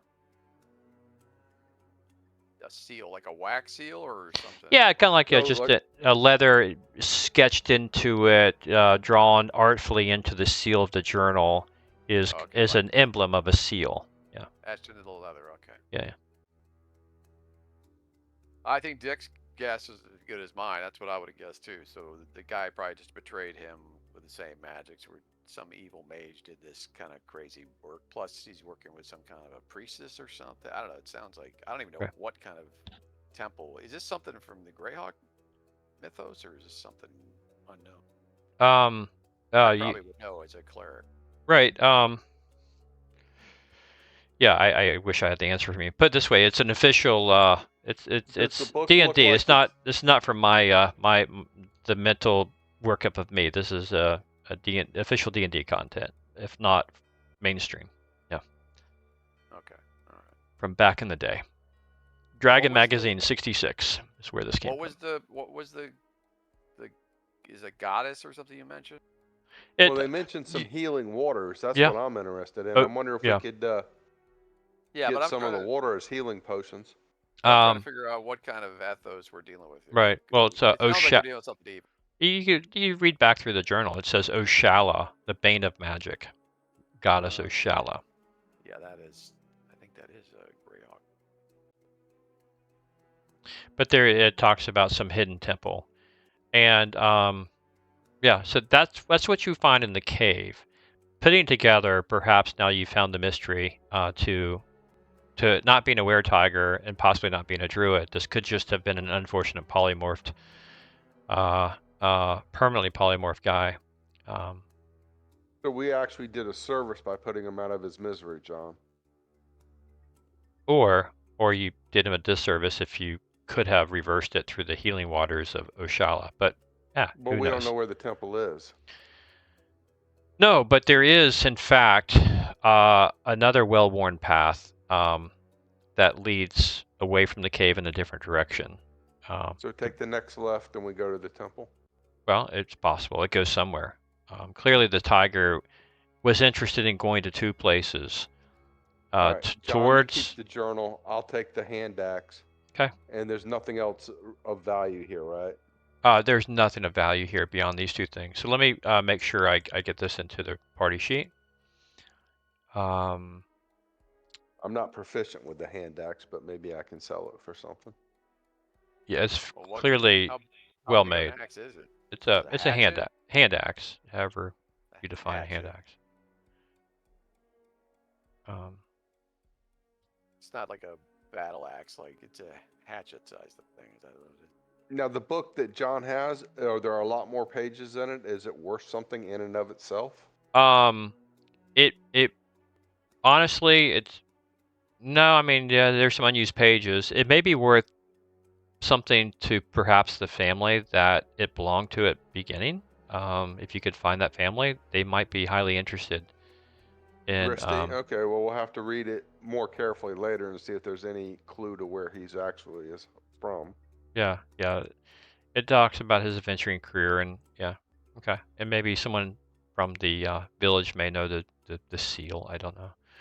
Yeah. Okay, so let's see. Parcel. But Yeah, I'm going to put the positive spin on it. We put a guy out of his misery. I feel like a saint this morning. Well, I mean, I'm confused by so many elements of this. I don't even know how the armor would even be here unless it just, like, he transformed and couldn't transform back. Right. Could have been delayed transform. Yeah, could have been. Yeah. So the axe goes to auto. Yeah. Okay, and I think it did. I don't know. Okay. It should be on your inventory now. It's probably magic. See if it is. And this goes to Dromlin. Okay. If it's not corroded like the others, it's made of some material that's obviously not normal.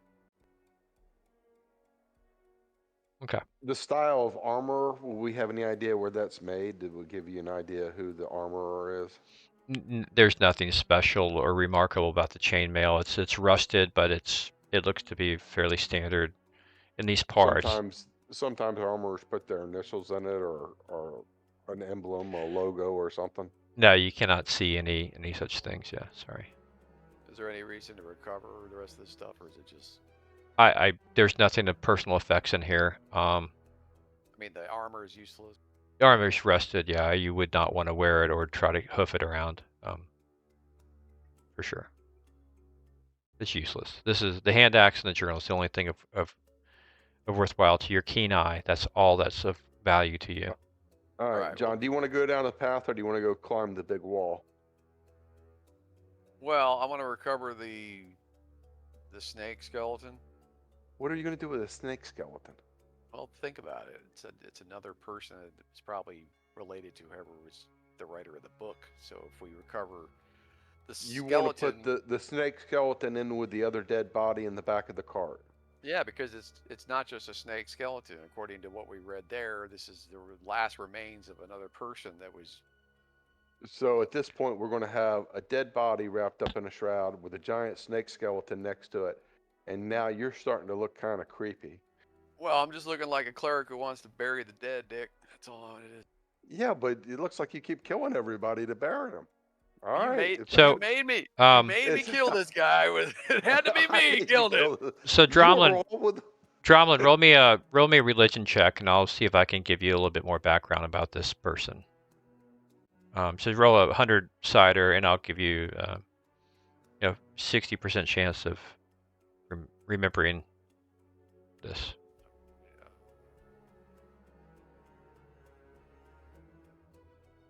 Should these skills be? I'm not sure how this non-weapon skills are supposed. Yeah, I'm working on the whole skill side of things. Well, 14 is I guess that's 60%. The religion. that's Yeah. success, probably whatever. Okay. Oh, that's fine. Hey, Andrew, you remember that Monty Python sketch where bring out your dead? That's what I feel like John's doing right now. Okay. Bring out your dead snakes. Right. Bring out your dead. Hey, just, we gotta do the right thing here. All right. This is what you remember of Oshal. It just struck you. It came to you, an old passage, during your studies. Considerable power and influence, the priests were known for their ability to hunt down and bring even the most powerful wizards and magic-wielding creatures to justice. However, as general interest in magic increased, her power and influence began to wane. Rulers and kings found it easier to put their faith in court magicians and spell-using advisors, while Ashala's temples and priests were no longer welcome in the larger cities. Over time, only a scattering of priests and shrines remain. Okay. Well, I looked up the name, and yeah, we're dealing with an evil priestess here, in one form, and then this is a goddess, so it's of the same name, so it's a little confusing. Right. Okay. So there is a path leading out. You guys can follow it, or you can go back. It's up to you. Follow the path, John. Let's You're get the out. leader. Let's go. Okay.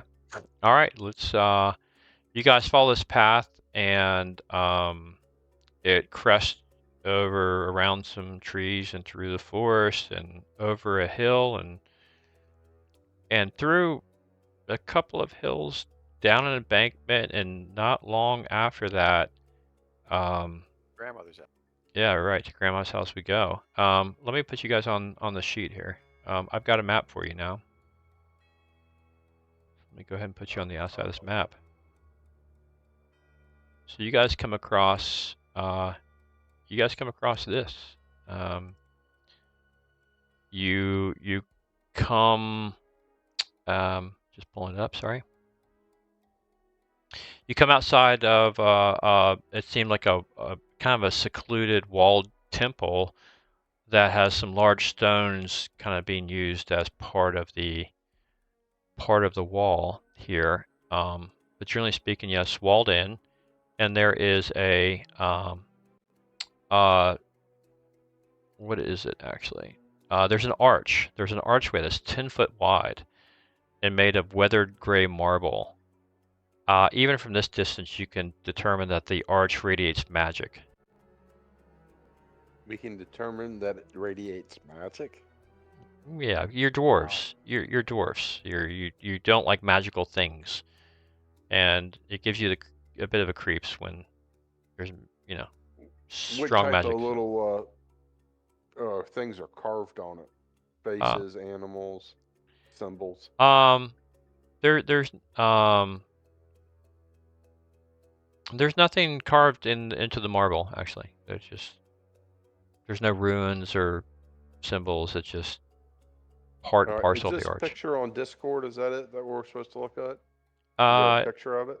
Oh, I'm sorry. I'm not sharing my screen, am I? Oh, that'd be helpful. Yeah, I don't see anything. Oh, there's supposed to be a map here? Yeah. We didn't get the map either. Oh, you should have it now. There it is. Give it a sec. Okay, so there's the arch, the little stone path. Is that it? Yes. No symbols of what it's to. Right. But it radiates magic. Right. There's not, to be clear, there's not like doors here. It's an open arch. You can easily go into the courtyard. Okay, and this is before I have my magic harp that allows me to talk to the dead people. That's right. That's right. Yeah. Okay. So you go towards the arch, yeah, no problem. Yeah, I mean, why not? Right. I already know I'm gonna live. Don't know. We have to live because we're in 2 weeks we're and 5 days from now, you're gonna be heading. Tomorrow night we got to be alive. So. But there could be much pain between now and then. We'll see. There you go. You might have to be raised from the dead several times. Okay. Okay. So you guys, you go through the arch. Yeah. Okay. Yeah, I mean, I still got my torch out, so. All right. Go ahead and walk on through. Oh wow. Okay. Let's see, 2 and 3. There's a fountain. It looks like a fountain and a couple of ponds. Yeah. So Dromlin, as you walk through, you definitely feel like there's some hindrance between you and your deity right now. Like there's some artificial blanket trying to truncate your prayers. Right. What? Take away my ability? John, to maybe you spell shouldn't cast? go in here.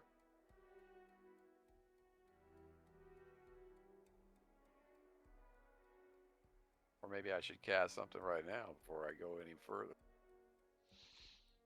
Well, you can cast your bless spell, I guess, but that's the only spell you have, right? One of the only ones. Yeah. I'm going to walk towards number 2 here slowly and carefully. And is that a fountain with water? Yeah, it's a fountain. All right. John, do you think this is the healing waters they talked about?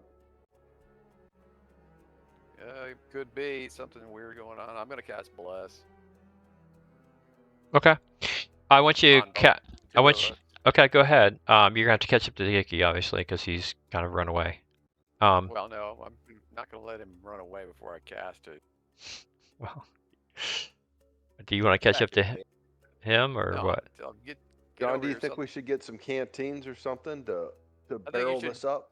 Go come back to back over town by and get some me. equipment? Get over here. Thanks. We'll deal with that in a second. Let me cast my spell first before I can't cast anything.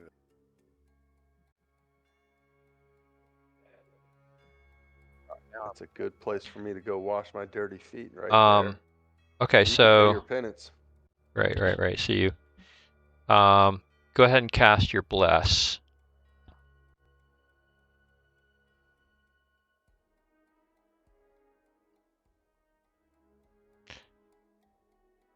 Go ahead and but you also need to cast before you don't apply any effects.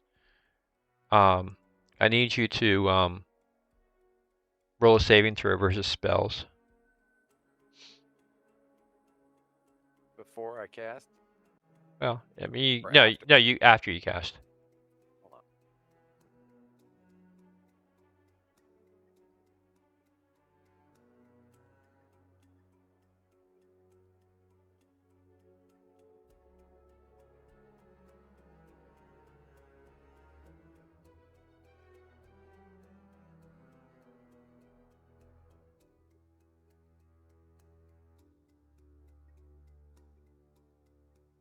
Oh shoot, just okay. Go ahead and roll a saving. Go ahead and roll a saving throw versus spell.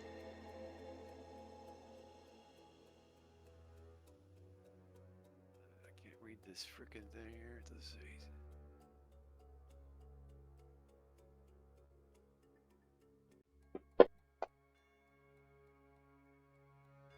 You succeeded. Okay.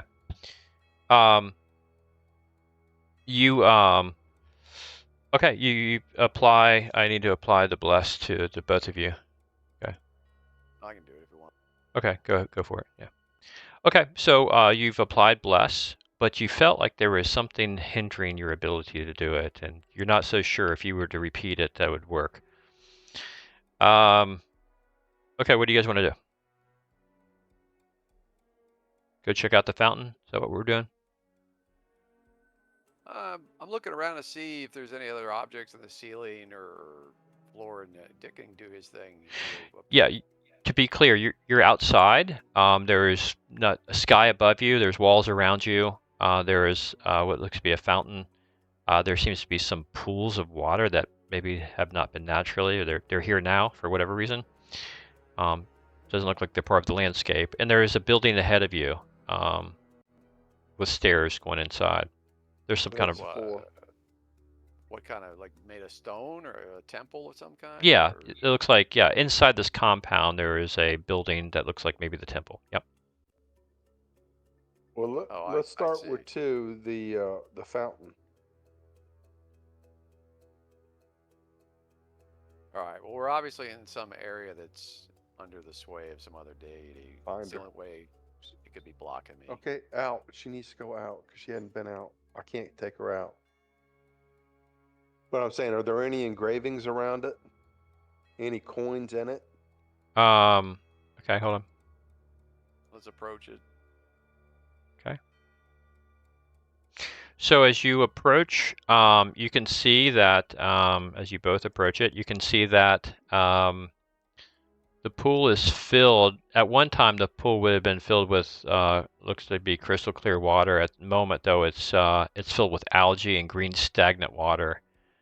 At one time, marble benches and green grass lawns surround the pool, but these seem to have been washed away at some point. So it's not So an it's a active healing fountain. temple that's been defiled by evil It's a fountain that at one time certainly could have been of some use. Now it's fouled. It's not impossible, and it's likely, perhaps, if there's still magic radiating from this, that if you were to clean it and refill it with water and maybe cast a bless spell or something on it, that it might be useful again. In its current state, you can't imagine it could be useful to you. So it's just a stagnant old fountain, Dick. Yeah. Okay, but you could look for shiny coins in it if you want, but I don't think it's that kind of fountain. I mean, if I see, I'll look and see one if there's any there, but I'm not sticking my hand in the water just yet. I was gonna say, yeah, go for it. Watch her in the How water. come it probably turns yellow when I attack move it my like the cursor other- near I it? mean, you could, if you wanted to, you could try to convey water from one of these ponds into the fountain. If you wanted to try to put water in there. If not, you don't have to, of course. Does the water in the ponds look cleaner than the water in the fountain? Yeah, I mean, they look to be, yeah, they're not stagnant of algae. They just seem to be kind of large ponds. So I mean, they're typical surrounded Does there with appear to be vegetation. anything in the water? You can't see anything inside the water. But then again, it's a bit deeper in the middle, perhaps. So. It's probably just the usual fish, frogs. We hear like that kind of action going on. No, you don't hear any fishes or frog in there. No,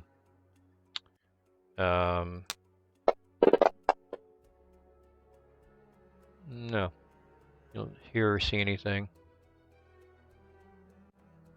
And the water is clear or just typical muddy pond water?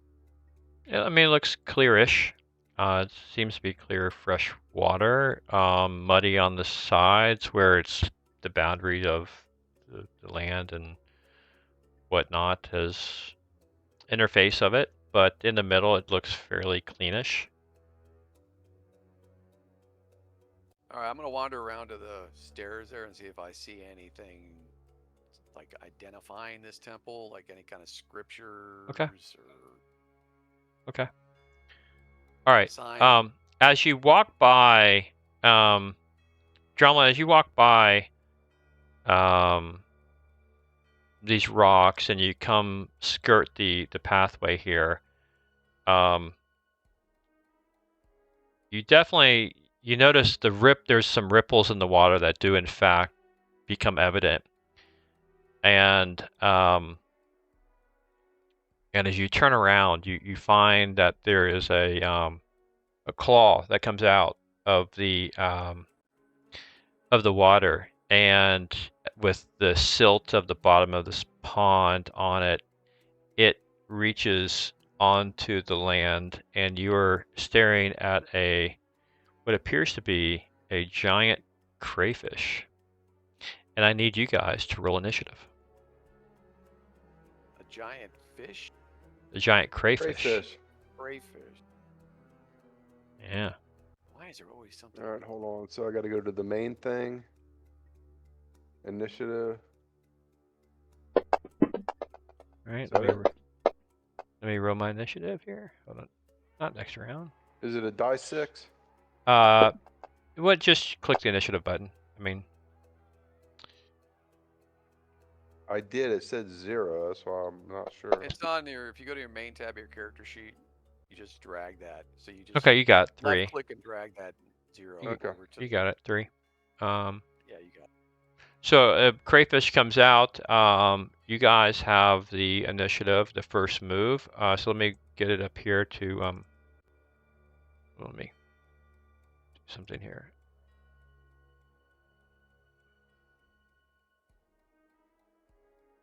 Okay, Otto, what would you like to do?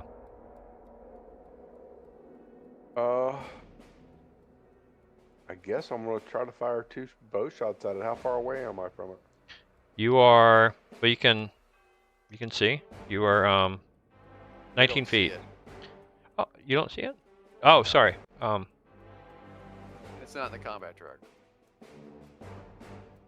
There it is. You're 19 feet away from this. Combat music. Look out. I'll take 2 shots to the bow and see how I do. I'm trying to target crayfish. All right, let Okay. me get my thing here. Hold on. All right, short bow. Put it on the crayfish.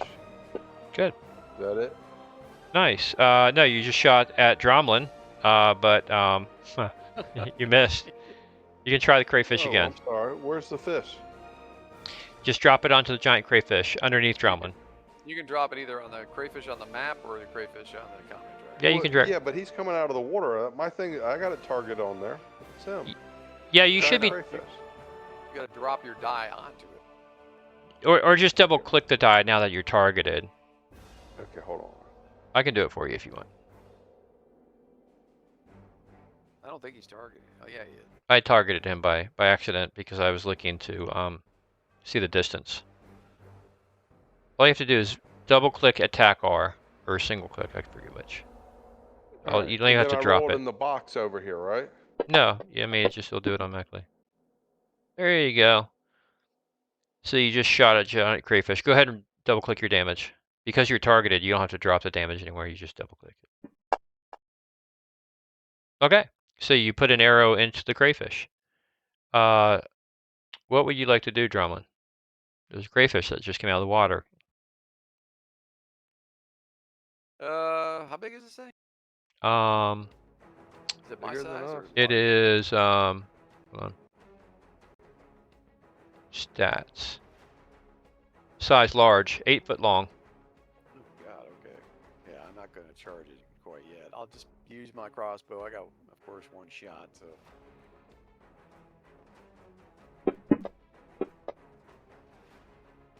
Okay, it goes Miss. wide on you. Bounces off of it. I don't know. Yeah, unfortunately. All right, the crayfish. Crayfish wanders over to Otto, closer in target, and also just got hit by a bolt. It takes a pincher, Otto, and it reaches for you. And it hits you. Oh my gosh. 8? Okay, we need to get out of here. I need to, hold on. It's like hitting us on an 8. I think we need to, I like. told you to go climb the wall. I thought hold on, I thought I did something here. Okay. This is worse than the tiger, I think. I gotta do something here. You might be able to run inside, but yeah, who knows.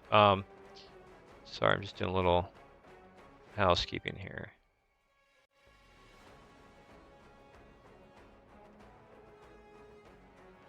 Okay. Roll Okay. for damage. All right. So let's roll for damage. Oh, crikey. Thank you, sweetie.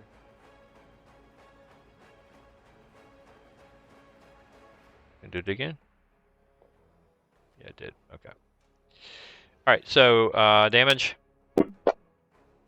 It does 1 damage. It attacks you with the other claw.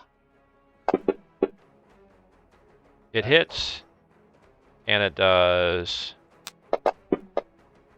another point of What'd you damage. get? Moradin is looking out for you, brother. All right, next round. Roll your initiative, guys. Oops, sorry. Dang it. Hold on. I rolled bad.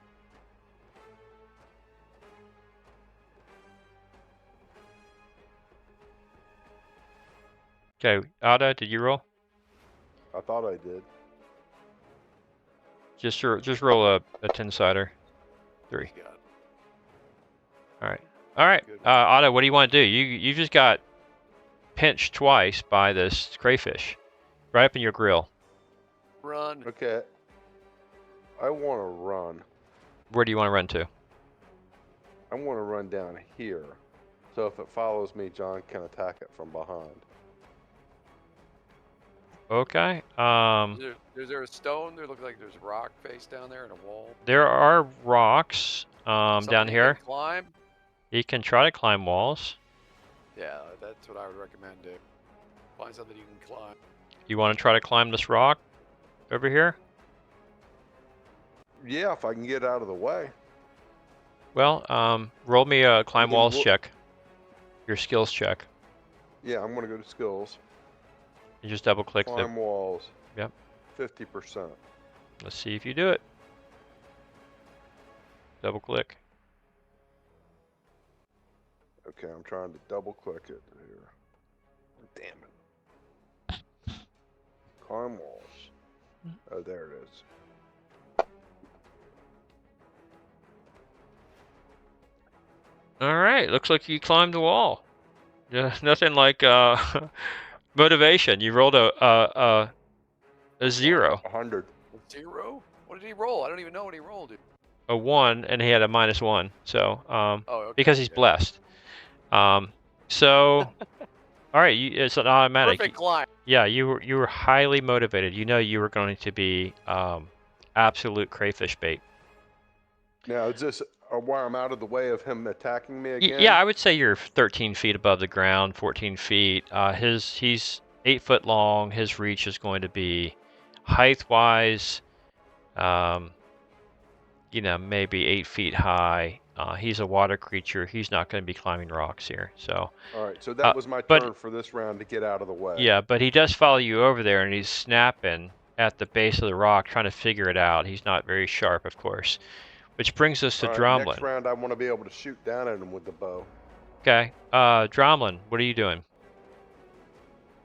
That's the question, isn't it? It appears he doesn't even know you're there because your first attack went wide. What's this mound of rocks and debris here? It's just some rubble, rock, rubble. Not high. This is 4 feet high, stones kind of piled together in a kind of a thing. All right. Are the doors closed on this building? They are closed. What are they made out of? Wood or That's a stone? good question. Let me just go check. Probably something relatively durable. Heavy woods or Um, or metal. The temple doors, as you look at them, are made of iron-bound oak, and are they seem to be they're certainly shut. All right, I'm gonna go up. Let's see. Well, how far can I even go? I'm gonna go up the stairs at least to get to some kind of freaking high ground here. Yeah. Up next to the doors. I'm gonna try to open a door. Okay. They seem to be wedged shut. Not like locked, but just kind of like stuck. Okay. You probably Could do figure it. you could, with your hand axe or with an axe, you probably could chop it open in a few rounds, but it will take a few rounds. I mean, Sure. I could just do an open doors check. I can tell you right now, you're not going to have a strength to bend bars, lift gates. This. Okay, so they're very substantial then, 'cause I have 15 strength, so. Yeah, there's not a chance you're going to open this. Oh, okay. Well, I start to reload my crossbow and pray to Moradin, I guess. What else can I do? It's not like my little feet are gonna take me any. All right, let's go ahead and roll initiative then for the next round.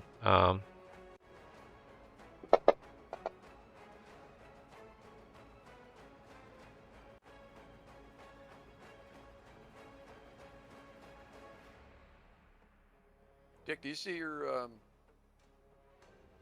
do you see that 1, 2, 3, 4, 5, 6, 7, 8, 9, 10, 11, 12 at the bottom of your screen, or no? For the program. fantasy ground.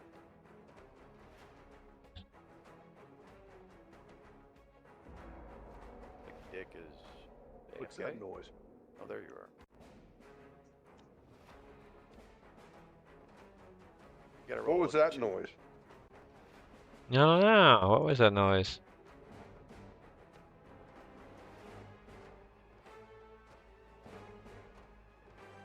You still gotta roll initiative, Dick. I already rolled initiative, didn't I? No. It's another round.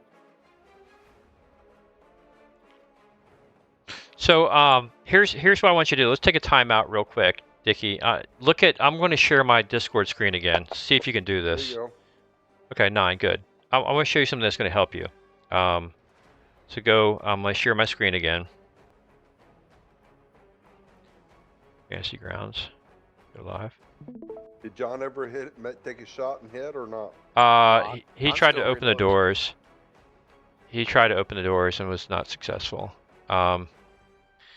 So here's something you can do, right? Down at the bottom. Okay, I'm gonna clear this. With the dice. Down at the bottom, below the dice, you'll have 1, 2, 3, 4. Okay. On your character sheet, right? If you go to auto, right? If I type, Yeah. if I The open, modifiers? yeah. Go to your first Ho- tab. Oh, Hold 1, on. 2, 3, 4. I see it. Okay, Yeah. auto. So I'm bringing up the character auto, right? You see auto on my screen. There's a ton of stuff auto likes to do from time to time. First of all, from time to time, auto needs to roll initiative, right? So do you see under combat here, there's AC8 to hit armor class 0, initiative. I'm going to take this little dice that's here. I know it's really small. I'm going to take this dice, like left click it. I'm going to grab it. And I'm going to move it down here to number 1. Okay? It didn't take. I've got to kind of get it right inside of this box. When I do, I just hotkeyed initiative. I never have to find initiative again. All I have to do is, basically double click on this, okay? Or single click it. See, look at that. Whenever I ask you to roll initiative, all you have to do is click that box. Now, the next thing you use a lot might be climb walls. Let's just imagine you use climb walls a lot, or find traps. I'm going to grab the dice on find traps. I'm going to click it. I'm going to bring it over. I'm going to drop it in 2. And now all of a sudden at the bottom on number 2, all I have to do is hit that one time. You're finding traps. Now if we go to Actions tab at the back, you're using your short bow a lot. And by the way, you're about out of arrows. If I grab the 0 here, bring it down, I now have attack with your short bow. And now I'm going to bring the damage down. I'm going to left click this and I'm going to bring this down. I've got your damage. Oh, you're killing But me, Andrew. It didn't take. I'm But doing it as fast as I can, buddy. no, I know. I'm not saying you have to do it right now, but I'm just trying to illustrate that. Showing you how you do it. Yeah, this will make your life a lot easier. You don't have to keep opening crap up and this and that. We've already rolled initiative this round, which is why it's not letting you. But if you click on remove traps or attack, all that stuff will work. Okay, so Right. that's all. And even better, like if you put initiative on the first one, like he showed you, if you press F1 on your keyboard, that will So I've automatically only got roll. 2 arrows left. Is that what we're fucking saying here? Well, I think some of those got fired, maybe inadvertently, maybe through me doing some things, frankly, on trying some things. So I'll give you this many back. But yeah, you've got basically 8 arrows back. Oh, you have 8 arrows left. John, once we're done with this fish, we need to go back to the town, get some arrows, and just. We're not going to go 2 people here against a giant crayfish. Okay, but now I got plenty of corals left, but that's not going to do us very good. okay, so now it's Dromlin's turn. He had the highest initiative, so Dromlin, you go ahead and what do you want to do this round? I'm gonna fire my crossbow at the back of this crayfish. Okay, so you get it +2. Go ahead and give yourself a +2 from attacking from behind. When you roll, you just apply it manually. Target him and roll.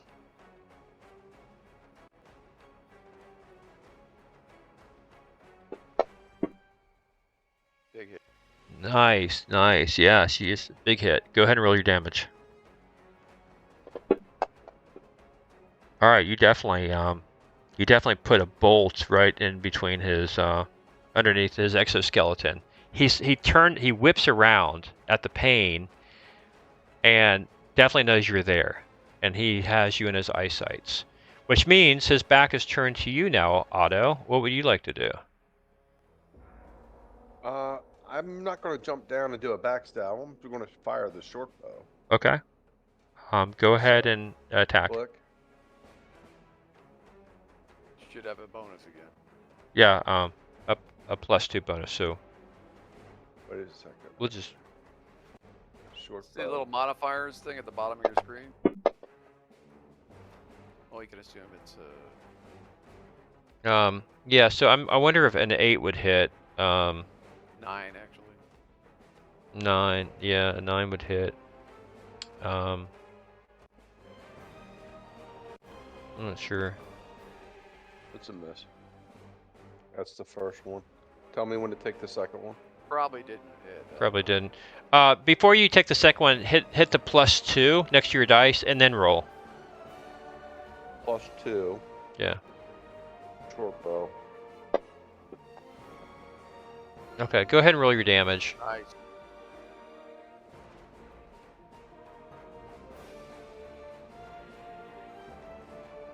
Wait a second. I gotta drop it there. Okay. Oh. Nice.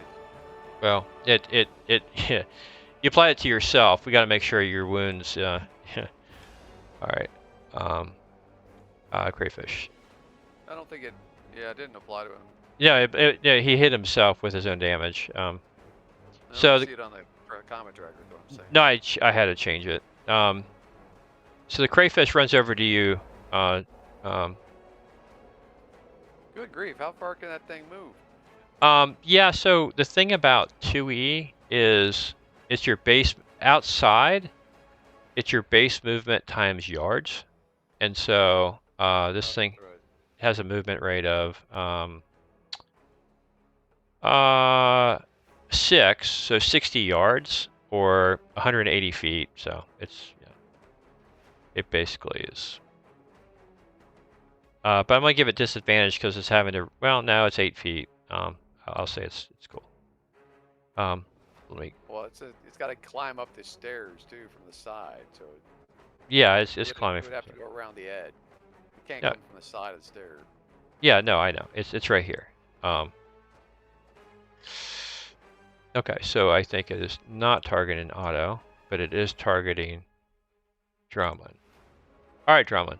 Let's see what this thing is going to do.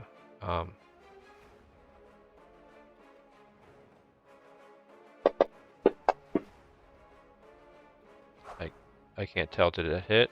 It missed. Me. Good. I've got better armor than. I've got Steve. yeah, I've got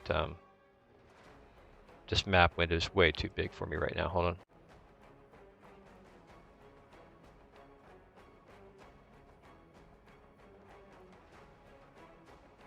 Sorry, just adjusting. Okay. Great. Okay, so he missed with pincher 1. Clips nothing but air. He attacks again, and he misses both pinchers. So let's go ahead and we're going to a new round, and you guys roll initiative. Main initiative. All right, Otto, it took you a little time to get down here and over. Okay. So we're going to first character, Drumlin. All right, Drumlin, what would you like to do? You have crawfish up in your grill. Screw him! I'm putting my axe in his eye stalk. Do it. Wait a minute. Yeah. So you chop it and you kind of hit it, but it didn't seem to do anything. Yeah. I guess the bless wore off or never applied. It's weird, huh? I guess the +1 was on that, so a 10. I still miss with a 10. Yeah. Okay. Cray. He claw. Ah, he got you. I can't use that one. So, Oh, he pinches your side, and it really, really hurts. You just took 6 points of damage. Okay. You just saw your dwarven buddy get lit up, Otto. What are you gonna do? I'm gonna, Backstab? I can backstab this thing, right? Yes, you can. So let's I'm gonna apply go with this. the short sword. Before you do it, I need to apply the effect. So, hold on. Otto, hold on. I gotta bring you up. Backstab. I've got to do it a certain way. Under actions, powers. Under actions and powers, there's backstab. I need to put this effect onto you. Actions. I've done it here. So, cool. Powers. Great. Okay, go ahead and make your attempt. Okay. I just need to roll now. Yeah, the yeah. 20-sider? Yep, just roll well, attack as you normally would, right? So yeah, just roll your whatever you're attacking with. A short sword, go ahead and roll your short sword as an attack. Okay, but I'm saying, do you want me to go back to the actions, backstab? No, I've done it. I've done all that. All you have to do is roll your short sword. Roll a 20-sider dice. No, How not about 20. So go back to your actions tab under weapons, under short sword, where it says weapons. the 0 there. Okay. Double click the 0. Short sword, I got it. Yeah. Oh no! Oh, the worst time to fumble. All right, so you in your desire to hit this crayfish, which could have put him under, had you hit, you tripped and landed into him. Okay. All right, we're on round 5. Go ahead and roll your initiatives. All right. Main.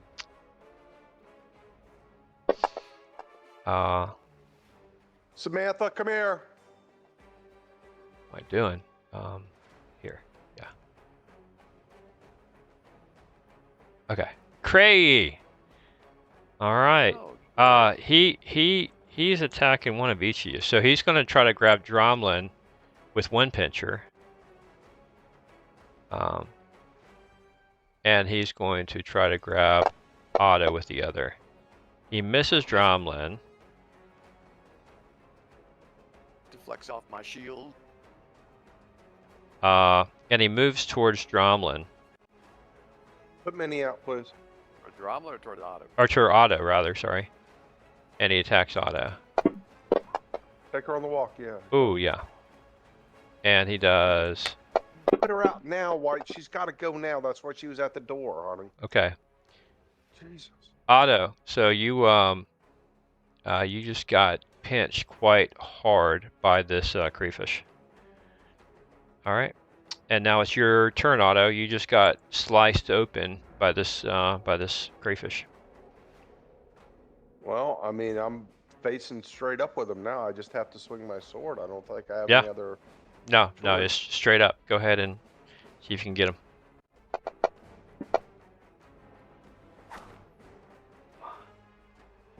Yeah, sorry. No, not quite. Looks like the bless is worn off by this time. Yep, nope. All right, so, Dromlin. I'm gonna cast Cure Wounds on Otto. Cure Okay. Light Wounds.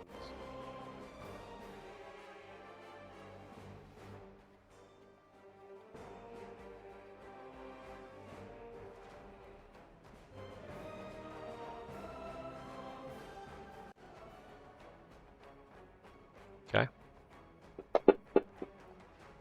Okay, Yep, you that's got you better. some healing back. Good. All right, so we're on to a new round. It didn't reduce it though yet. He had It was -6. Haven't seen it change. That's weird. Should be heal on that, audit. I think it It probably did. did. Because Yeah, I just took. I had 2 already, and then it was 6. So I was down. So Yeah, I got right. 12 left. I No. guess it reversed. it It- did. It did. It was a 6-8, and now it's an 8-6. I got hit twice the first time. I took 2 points then. Then he took 6. He been had hit. 8 as wounds. Now he has 6 as wounds. Oh, okay. Okay, so I got to roll initiative for the crayfish. You guys go ahead and roll initiative.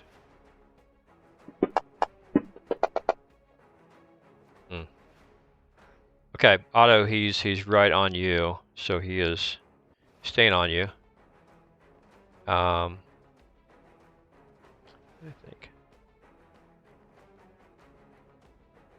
I think he's targeting you. Yep. Oh, brother. You see the little roll of the damn. Oh, brother. This is like super. Otto, great. you just took 6 more points of damage.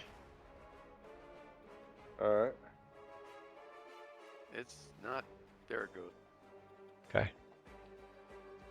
All right. Oh, I'm sorry. Next actor. Drumlin. His back is turned to you. Add a +2 if you're going to do anything. All right, I'm gonna charge and attack with my trusty axe. Nice. Okay. Go for it. You add a +2. Yeah. Ah, you. I would have missed anyway. Yeah. Not great. Yeah. So you charged and missed. This is a Otto, great little- you're running away. Is that what you're doing? Yep, I think that's a good idea. I got to put some distance between this. If it All right. chases me, John can chase behind it and keep swinging. You have more.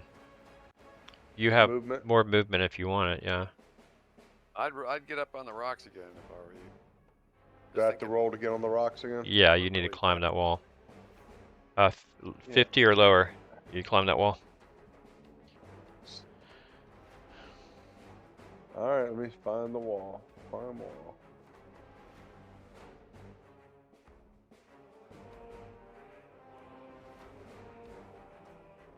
Hold on.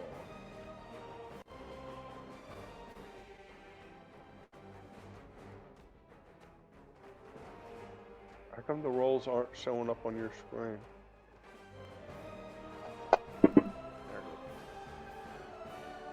All right. So, 15. All right. Your little dwarven legs are finding a way to get up there. No problem. All right. Next round.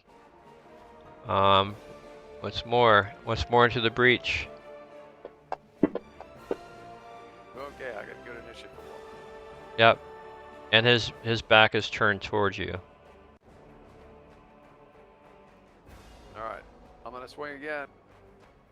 Okay. Jeez, man.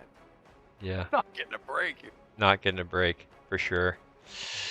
The crayfish doesn't even know you're there. I mean, he's forgotten already. He's running over to try to climb the wall, which he cannot. So Otto, it's your turn. What do you want to do? I'm gonna attack with my short bow. I don't want to get next to this thing. Yeah, you can. And actually, I need to confer a height advantage. I forgot. Does anyone remember what the height advantage is if you're on higher ground with missiles? +1, I think. Yeah, I think it's +1. All right, so give yourself a +1 next roll. But go ahead and do your damage now. All right.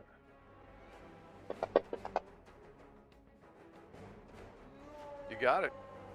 Killed it. So our little juking back and forth actually worked. Okay. Nice. All right. Wow, you put something in it, and it crayfish is actually died. Hope you like crayfish, Dick. It's a I hot didn't. dinner, I didn't think you guys were going to be able to take care of that. Okay, good. And so ends combat for the crayfish. Okay. We can get rid of Don, I think we should make a note of this place and come back later when we have a bunch of us. I mean, we can look in the pond and see if there's anything down around the shore of the 2 ponds there. But I don't think you and me should go into this temple by ourselves. I'm not even sure how we can get the doors open yet anyway, so. We can collect that crayfish, though, and give that to the villagers. Did you want to put it in the cart too and see if we got enough horses to haul all the dead bodies around? I'm going to drag that I'm dragging that trophy back. That'd make good eating. By the crayfish? Why not? It's You just think a we big- can drag the crayfish back? Okay. Well, I mean, we don't have to drag the whole thing. We just cut the You cut some of the limbs meaty off parts and out of it. yeah, take it You back. can take the claws off. That would be cool. Stuff we can boil. Yeah. Yeah, you could have the villager, I forget his name, the innkeeper, make you up a dinner, a celebratory dinner. Might You as got- well. I'm surprised we survived that one. I thought that thing was gonna kill us. Yeah, I thought you were gone for sure. Okay, so you guys want to pack up then and investigate here, look around, and then head out? Is that what we're doing? Because it is Think so. probably dusk is falling to be sure, right? This is I mean, we could. Yeah, I mean, we could easily find this place again some other time. But yeah, Yeah. I think Dick's right. We should probably just cut our losses. I'm wounded. He's wounded. He's heavily wounded. Right. We want to get out of here, call it a day, and get healed up the next day, and then off to meet the Duke to start our service. okay. All right, so let's go ahead and get you guys then taken care of. So you realize dusk is falling, and you don't want to be in this area for sure, or in the forest. You know, as hurt as you are, too long. So you do a cursory check. Recognize there's nothing in the courtyard or in the fountain. You can't see anything in the pond. You're welcome to swim in the pond and try to That's You know. not happening. yeah, okay. All right, Especially not in my armor. so you guys collect yourselves. You cut up the major limbs of the crayfish. You hack them off, and you start to head back. Yeah, I bind him up in some rope that I've got. Put him on my back. So you all right, so you guys come out.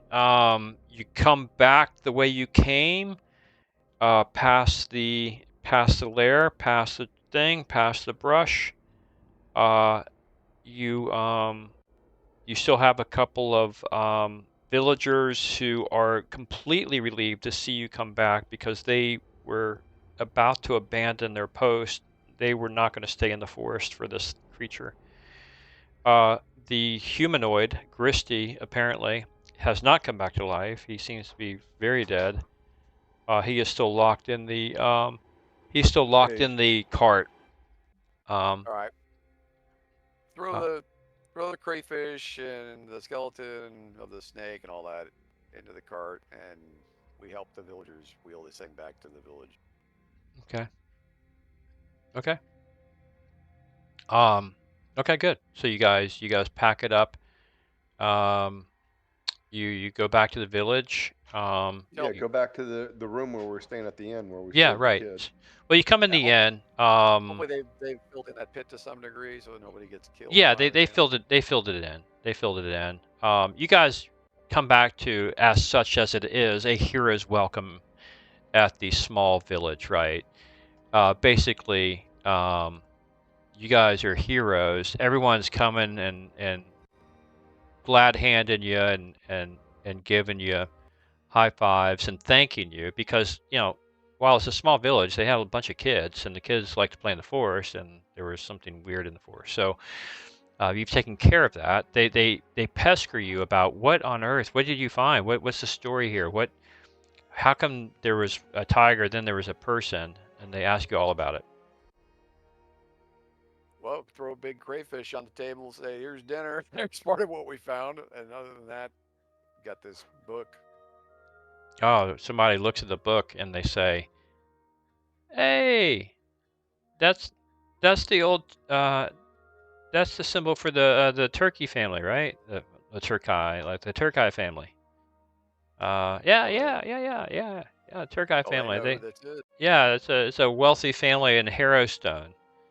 That they trade with from time to time. It's splashed over a couple of the merchant shops there in Harrowstone.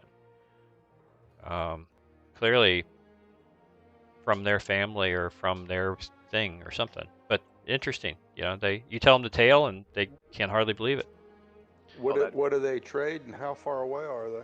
Just Harrowstone's south of- yeah, just south you can see on the map. It's half a day's journey, and it's kind of on the way back to Norwell, to be honest with you, if you take that road. So it's but yeah, it's about half day journey. They trade all sorts of things, you know, food goods and basic merchant candles and wax and honey and things like that. John, if we should stop and try to just return this journal, and that would give their family a little closure. Well, yeah, that and the body, because they're gonna want the body of this guy. Body's They- extra. They say we're we actually have it's on lack of the better word, like on I gotta get my days right, but let's just say the Greyhawk terms, Tuesday and Thursday, do we go over to the town and do our trading. Tomorrow we have a cart going there. Happy to give you guys a ride, and we can cover up the body and take that. We'll have to take off the silly crate trap thing, but yeah, we'll be glad to bring you to Harrowstone and deliver Where are you going? maybe their body. So. But tonight we celebrate food on the house, drink on the house. I was gonna say, if they've got all this crayfish, they can feed the whole village on this big thing. Yeah. So you guys have a big old John. party. It's like a pig picking, crate picking. Yeah, we need to make note of what the village this is, so we have a place to come back to. Yeah, the name of the village I'll type in the chat box here. It's a small village, but it's it's got what you need more or less. I mean, small thing. It's the name of the village right there. Small village named Lacine. It is 12 families deep. 10 little buildings and 15 buildings. 10 plus 5 shops, merchants, inns, whatever. So, okay, so you guys have a grand old time. You know, they're completely, happy with you, and they give you the food and drink. And one by one, they return to their homes, and you're left there with Arton and his dad, his adopted father, the bartender, who the little kid gives you guys a hug again and runs back to his room, and the father says, anytime you got free room and board, as long as I'm proprietor here, you have free room and board anytime you want. And with that, he bids you a good night. Stay up as long as you want. You have run of the house here, and he retires to bed as well, leaving you guys finishing your pipes and satisfied with a good day, albeit quite bandaged up there, Otto. So, so if you guys get a good night rest, I assume, I don't want to speak for you. Do you guys go to bed? Do you guys want to do anything? Go to bed. Okay. Go ahead and take off. I'll put 3 hit points back on each, so you get a good night's rest. So for a good night's rest, you're going to get 3 back. A crappy one is 1 point back. So we're going to give you, Otto, you're back down to 9. And Dromlin, you're back down to 3 wounds. And your spells reset, Dromlin, of course. And you guys. Yeah, so I'll cast Cure Wounds on Otto. Okay, go ahead and cast it. See what you can do.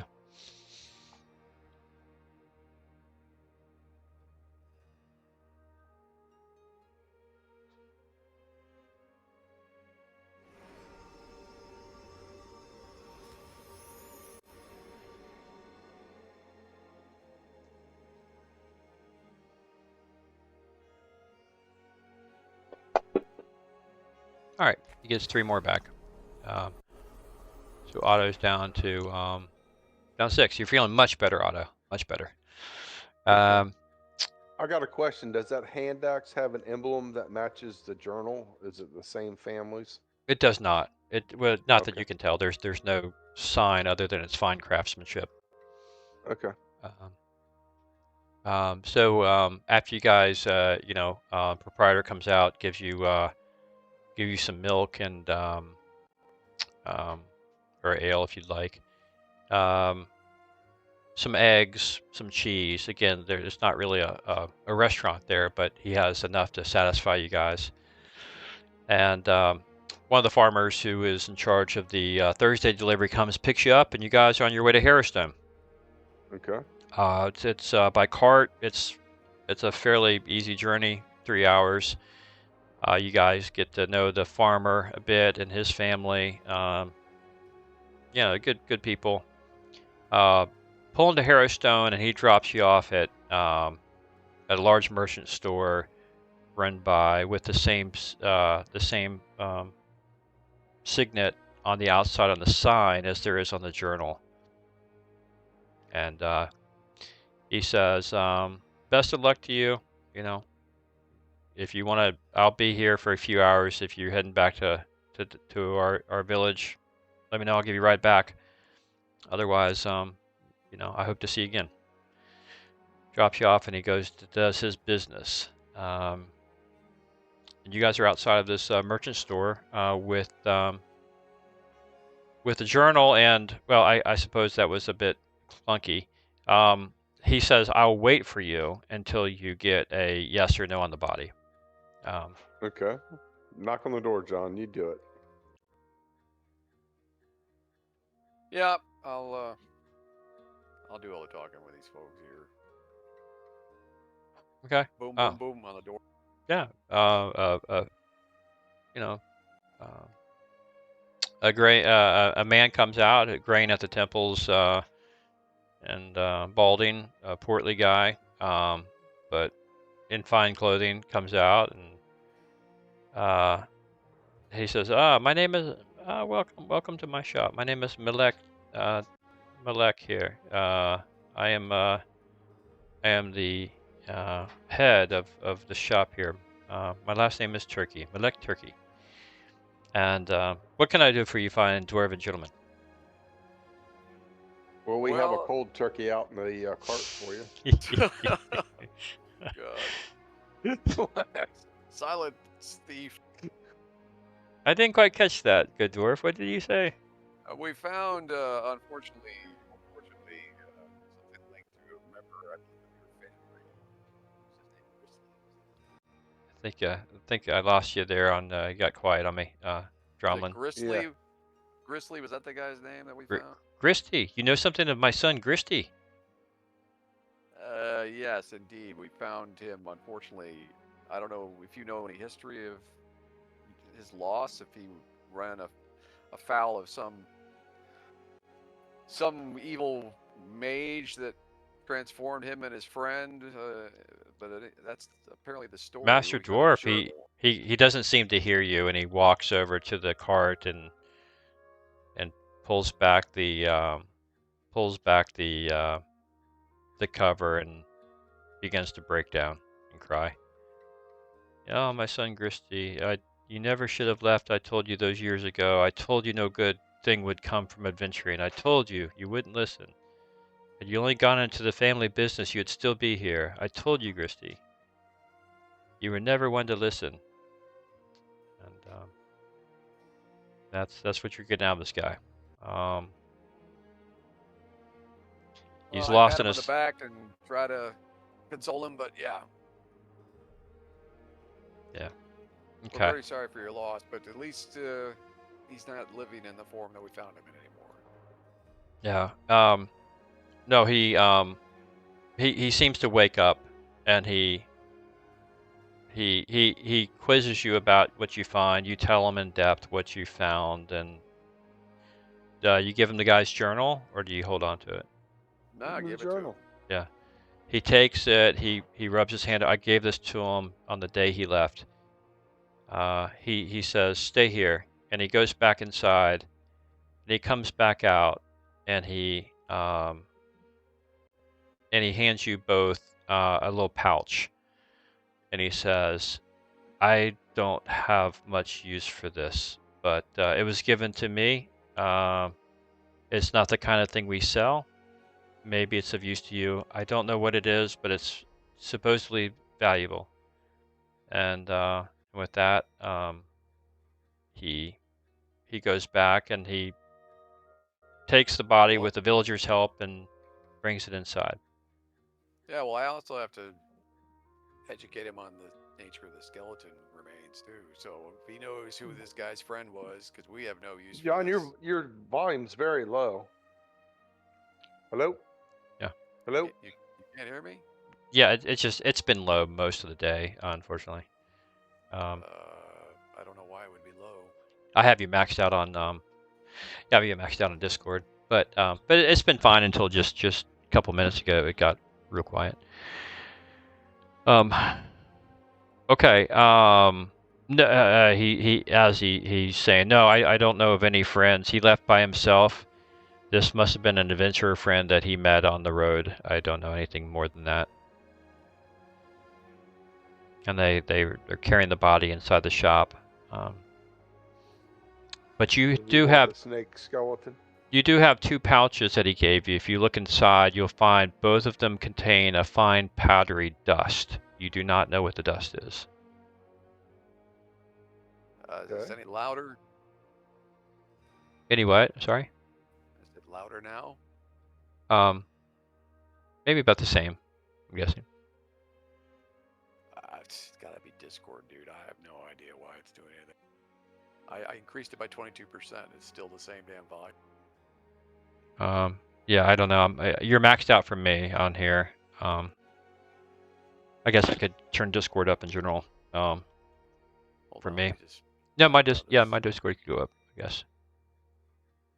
Go ahead and say something more, John. Testing. Yeah, better for me. Hold on a second. Which means it might turn. Just yell, John. Yeah, it's fine. It's better. Okay, good. Okay, so yeah, so let me put that in the party sheet, and you guys are no worse for the wear. A little worse for the wear, but a little enriched for the wear as well. And you guys find yourself, unless you're going to be kicking around Harrowstone, you're going to find yourself back on the road to Narwhal. What did he hand us? Just like Two gold or pouch something. something. 2 pouches that contain a dust in it.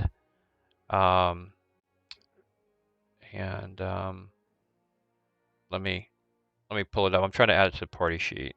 You don't know what the dust is, but you just know it's quote unquote valuable. Oh, dust. Okay.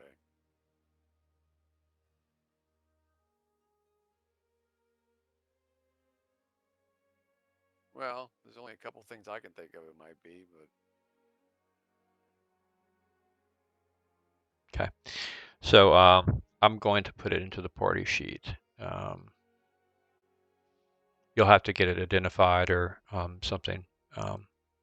yeah, well, that mage that we run into, if we still have it on us, we could always ask that mage. But they took this guy captive, so we'll probably find. Oh wait, we can go to the mage at Hamlet and ask him. If we ever get back to Hamlet, we're at a wall in the other adventure. Well, I mean, this happens before, so we would actually have this identified by him prior to all those events. So technically, we could say it's already been identified once we get back to the regular group. That's what I'm surmising. Just make sure it's in your inventory. Dromlin, I put 2 of them in there. You can take one out and hand it to Otto, should you need to. Oh, you mean from the party sheet? Yeah, it should be. I've assigned it to you, so it should be in your inventory. Unidentified items. Yeah. You should have Christie's journal in there, and you should have this unidentified dust, 2 pouches of it. Dust. Otto should have an axe +1 in his inventory. Yeah. So I'm just going to put dust of question mark. Right. It just We says assume it's disappearance. unidentified item. I see it. Yeah, I can. Let me change that descriptor. Non-ID. So non-ID name is going to be. Hold on. pouch. You know, maybe the old guy of actually knows dust. what it is and could tell us, Andrew, and that would make it easier just to type it in. No, I just want to put the non-ID name. So now look, John. Hopefully it's it'll tell you Yeah, I see something it. different. Yeah. You can take away the journal too. We don't have that anymore. Right. Good call. Well, you can delete it. I mean, it's or I guess I can. I mean, we've read the I journal, so we know can't. what's in Yeah, it. I We can't don't edit need the from. journal. Okay. I just deleted it from the party sheet. Okay. Good. Okay. So what we need to do now is deal with some experience, and because you guys did some stuff today, and this was a very nice little run here. You guys accomplished all the stuff just about what you're going to accomplish here. So party sheet EXP. Okay. So I'm first of all, for personal play, I'm going to award 200 XP to Otto for the whole trap schmeal. So did that apply? Hold on. Let me give it to let me no. I know what I need to do. Delete. Okay. There's gonna be 200 each of you, I think. 200 to Otto for that, and 200 for John for playing deep within character and not desecrating the body and doing that stuff. So good stuff there. And then now we've got to deal with the tiger. Wow, you guys took care of a tiger. So let me pull up poor old Gristy. Hold on. I think I already had this conclusion. Yeah, the quest. So you guys have done some quest here. So, and you've got a crayfish to deal with. Is this refreshing? Because I'm seeing. You'll have to click the refresh or apply. I'm seeing like some old EXP still in there. I know it's the way it is, but if you it just kind of tracks all the prior EXP, but if you Oh, okay. click the apply, it'll only apply the 200 you just got. Oh, okay. So it's kind of invisible to us. Yeah, right. So hit it's got a green check mark. Click that, the apply. Let him keep giving us the rest before we bother doing it. Yeah. I was just Yeah, wondering why. party sheet. Okay, quest. Okay, I need to give you. You returned Gristy to his family. That was a quest. You did that. So, that is a reward. Good job. You did not restore Gristy to himself, so I can't give you that. But you did return Arton. But I gave you that last game. Sorry. So I did give you that last game. But you did kill the tiger, and that's something. So I've got to give you credit for that. Let me find where Gristy was as a tiger. Right here. Back.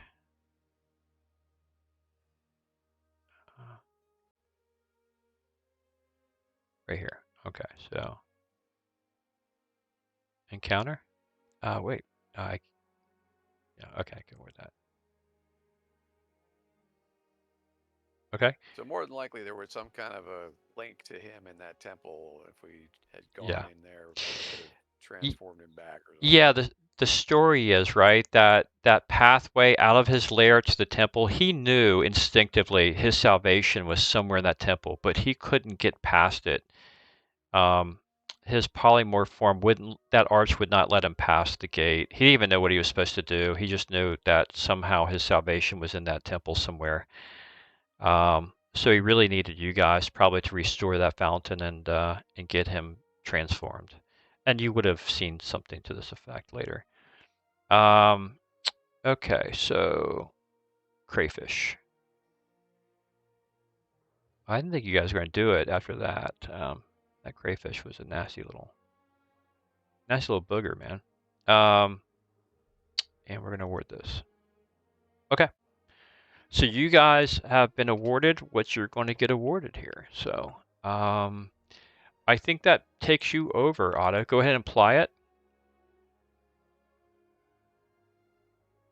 Did it do it?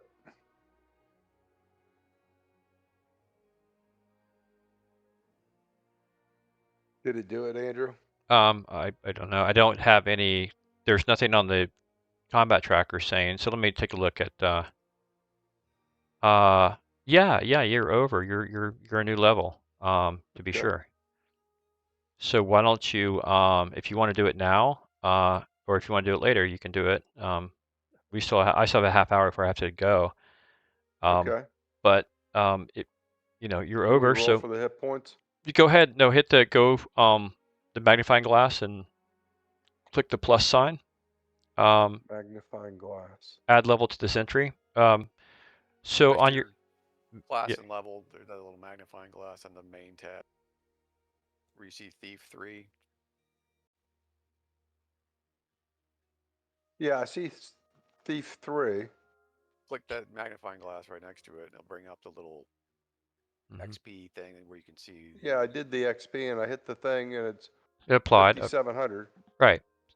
Now, below that, where you see Thief under class on that same window, and you see the EXP numbers, Yeah, right next to that, you see a little plus sign. right. You got to click that little plus sign. That'll give you the next level. Yes, okay. There you go. Okay, That so worked. now 4th, right? Yeah, and if you look at the party sheet now on the main tab, you should see that reflected there too. So that's why. Okay, did it automatically do my points because it went up to 21? Yeah, probably. Okay. Now, I got a question about my skills here. Right. So you can. Andrew, the appraising thing, you never gave me a number to put there. So should we put some base number in there? It's a 0. I have to skill? figure out. I got to figure out what to do with these. I have to figure out how to deal with this. So that's my homework assignment. I'll figure that out, Dickie. Okay, did you want me to add 30 to these other things here? I do. I want you to go ahead and add no more than 15 to any one, but go ahead and give yourself 30 more points to distribute on your thieving skills. Okay. And let's take a look at the thief itself as what happens at 4th level. If there's anything that happens at 4th level. So I don't know. Hold on. I used to be able to just walk in here and change it, so. I think you get something at 4th level. It's easier for me to look it up online. 4th level thief D&D2E. Andrew, you're going to have to change it for me. For some reason, it won't let me get in here and change the numbers. Okay, what are you trying to? Oh, on the skills tab. Right. Yeah, I want to increase this pickpockets thing. Okay, there's a little gear next to it. Okay, so that's where you do it. So the gear. What do you want to change it to? From 35, make it 50. Okay. Okay, done. And then go to hide and shadows and move it up from 15 to 25. Okay, hold on. Hide and shadows. So you got 5 more points. Okay, Yeah. done. And then give me 5 more on the climb walls. Okay. Okay. Done. All right, and the other one now, read languages. Will you please move that to 0 instead of Oh, -5? sorry. That humors me. Yes. Let me get rid of this map. Yeah. Yeah. Let's. And the other ones, like you said, that was your homework stuff. The other 3 things. Yeah, and I think I'm just trying to understand. Oh, I know why this is not opening because I'm in Kinku. And I get out of Kinku. I'm just want to look real quick online what happens. I think you might get another proficiency. Let's see what happens. Thief level 4, AD&D 2E. Okay.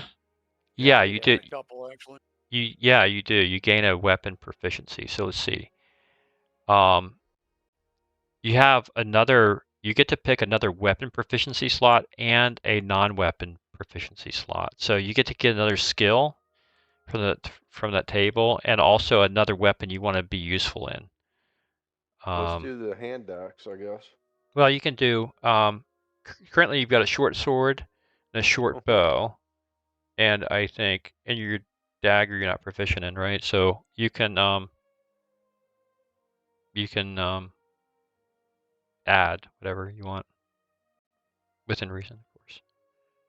I would do the hand axe. That hand axe may be magical. I don't know. Yeah. Okay. So what we'll do is we'll Hand give axe. you, we'll give you proficiency in hand axe. So let's make sure. Let me open your character. Yeah, auto actions. We're gonna go to actions. We're gonna go to weapons. We need to add a hand axe just for fun. I'll just do it and delete it, but it'll Okay.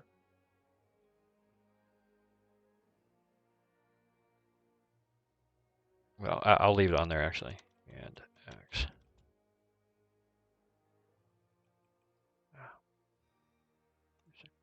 Axe. What I really need to do is pick up something to get a better armor class. I'm gonna be eaten by crayfish all day long.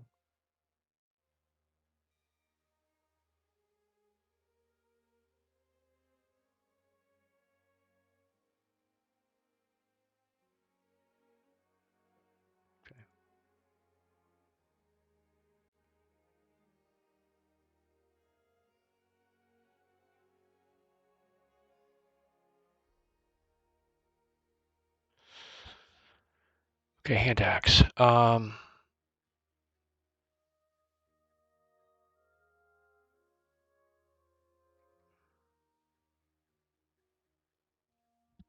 going to go in here and make you proficient properties.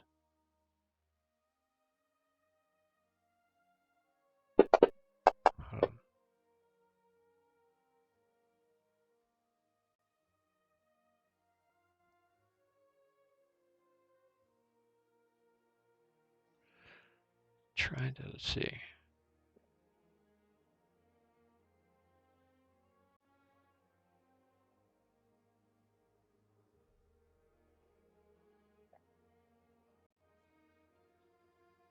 I gotta find where the Still there, John? proficiency is. Yep. Trying to add a couple of non-weapon proficiencies here that I. Yeah, this dark mode makes it hard to see. Yeah, some of it's weird. The black text on the gray is difficult. Yeah, I'll have to switch this back. I'm not sure how to drag and drop non-weapon proficiencies here. I'm trying.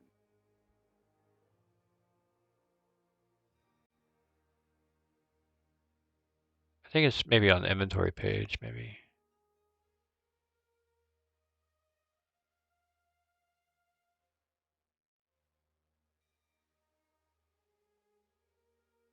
Maybe not. Where was that? Abilities? Oh, it's on the, I thought it was on the attack actions. Maybe it's on the skills. Yeah, back here. Yeah, it's here. Weapon proficiencies. Yeah, it's under here. Okay, so let me make sure you're proficient. And I assume, I'm just making a call, if you're proficient in a hand axe, it'll be for throwing and for Right. or throwing and for not throwing. So you have an inventory. Yeah, you already have. Your inventory is here.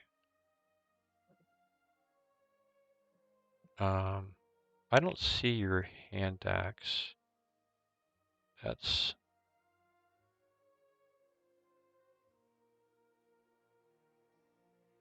I just want to make sure. I'm going to add a hand axe back. I might add the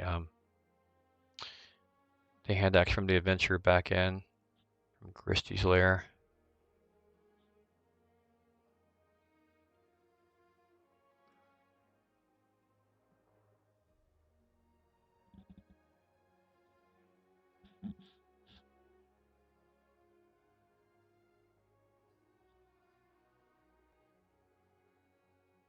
Okay.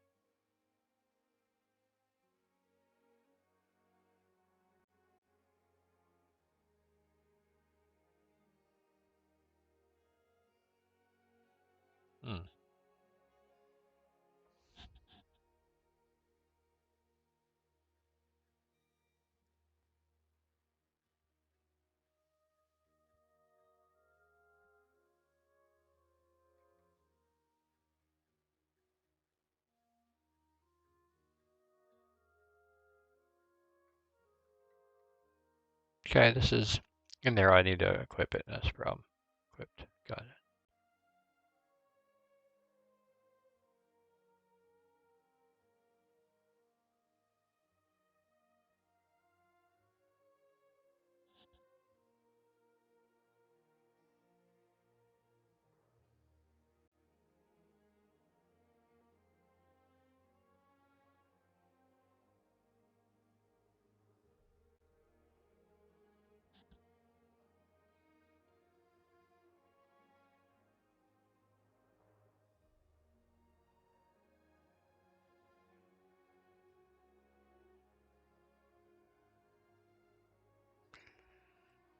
I'm sure there's a much better and faster way that I'm doing this, but we'll get there. Let's see. So just closing some of these tabs down. This is Records. actually a good adventure, John, Andrew, because now that we know where this fountain is and supposedly it's magical healing power or whatever, maybe we can convince the guy that's stopping us for getting through that door with the chitons that he should let us go through so we can take his leader to the healing thing and save him. Mm-hmm. And if not, then we got to see if we can find a way to talk our way out of the thing if we can't get past the guy. Yeah, possibly. I know that the enchantress Ariella, or whatever her name was, Hillary, was looking to maybe cast command on the guy, force him to open the door. That's a good idea. Yeah, I thought it was a good idea. She gonna play tomorrow night? Yeah, I think so. All right. Yeah. Okay, good. So you are now proficient in your axe. You're now proficient with your axe and your short bow and your short sword. We're just going to go ahead and state that you have your arrows back. So I'm going to. Okay. You've got your arrows back, right? So the quick way to do that, by the way, is just retype in 40. It had 40 all checked. Type in 40 again, it becomes unchecked. 39 gives you 39 arrows, whatever. You have dagger, you have an axe, you have a short sword. Good. When you have time, what you might want to do is drag, if you haven't done it already, drag your initiative and your axe and your damage from your axe and your short bow and your all to the bottom, so it's just easy, just time saver a little bit for you. And we have to pick another. So box one, okay. Yeah, just drag it and drop it into box 1, and that becomes your thing for that. But I'm saying, is it the yellow thing you drop into it? There it goes. Okay. The dice. I got it. Yeah. Good. All right. So let me go the main initiative thing. Yeah. So that goes into box 2. Any of the boxes. Yeah, you can drop it in any of the boxes. I'm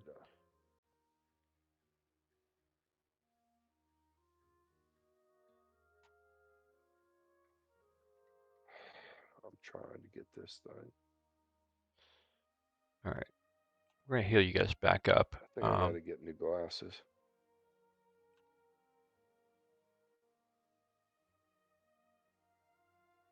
Andrew, Okay, how do you add non-weapon proficiencies to the character sheet? You just have to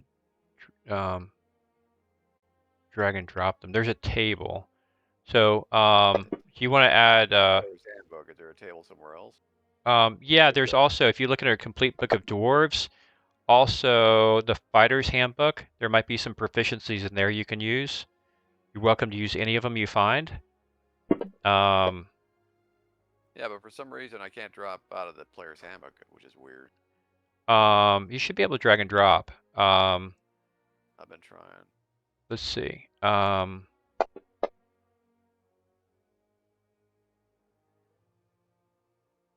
I mean, I like the little thing where I just grab Right. the combat tracker thing here. The initiative thing is kind of hard because it's on a different page, but I got it down here number 3 now. Good. So I know where that is. Okay. So let's see. Player's handbook.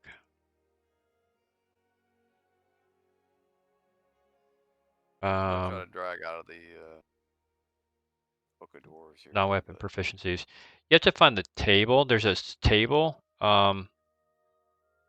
Yeah, but you're right. I mean, there's nothing. There's not like a thing.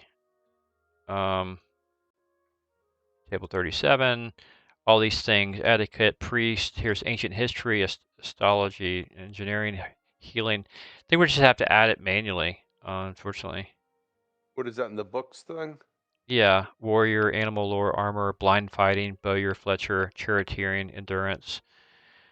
Yeah, but I'm trying to, even when I'm trying to add them manually, I can add like the by name and all that, but Right. I can't edit the value. I don't know how I put these other 2 in. I don't even remember how I did it in the first damn place. I Yeah. got them in. What I I'm would basing them do. on my main stats for each one. Like religion is based on wisdom, mountaineering based on strength. I'm trying to put local history in, and I see local dwarf history, which would probably be Yeah, I'm trying better. to find. What Let's are they see. called? Skills? Records. Yeah, it'd be under probably skills, right? It's under proficiencies. Yeah, but If you reach certain under skills. Yeah, that's where it is. Look under skills. Secondary skills table. Is that what you're looking for? No, go under records, and grab the skills thing. And you can just do all. Oh, I see. Yeah, that's weird. Why don't they just have a separate? I don't know. But it's just label it skills. And then you type in, make sure the group is all, so it's all the skills. And then you can type in at the bottom your search and then drag and drop.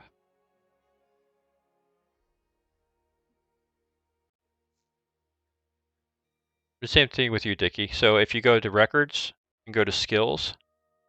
Records, skills. Right? It's going to bring up and the group should say all. You can look through there. Now if you want, and look up just thief, you want to just go to rogue, grab the rogue one under group. The little book on the right? No. So when you pull up rogue ancient history? Yeah, ancient history, animal noise, appraising, begging, blind fighting, disguise, endurance, blah blah blah blah blah blah.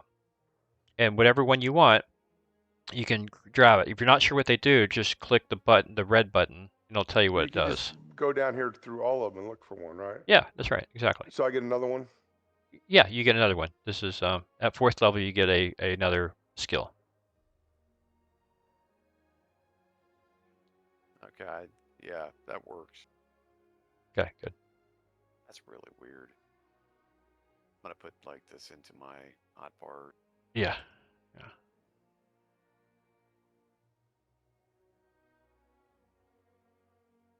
Okay, you guys are getting more powerful for sure. You're gonna be ready after we finish up with the chitons and stuff. You're gonna be ready for the real adventure.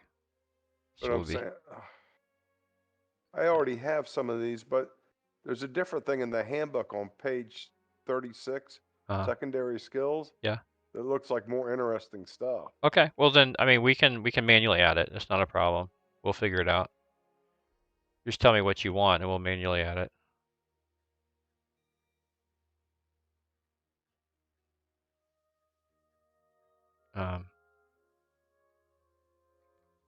Right now you've got. Put down scribe, reading, writing, basic math. Since my readability was -5%, I want that one. I want to be able to read. No, you can read. The read languages is just languages, not your own, right? But you can read. Appraiser of gems and jewelry. Right, you have appraising.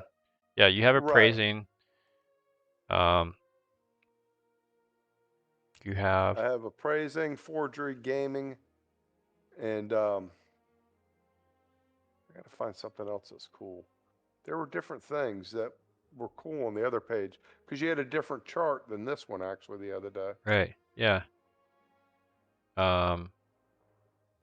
Yeah, because I pulled it up from a different source. All right. Well, I've got blacksmithing now. Local dwarf history, mountaineering, and religion. Pretty strong on all those. So they're based on strength and wisdom. 15 to 17 ranges right there. So no more screwing around. We need to make anything out of metal again. I'll be hammering something. Put me down for the canoeing thing. That sounds neat. That might be a Canoeing? good way to get away. A dwarf in a canoe? Are you kidding me? Oh no, I'm not. What's wrong with that? He's a dwarf thief. He could.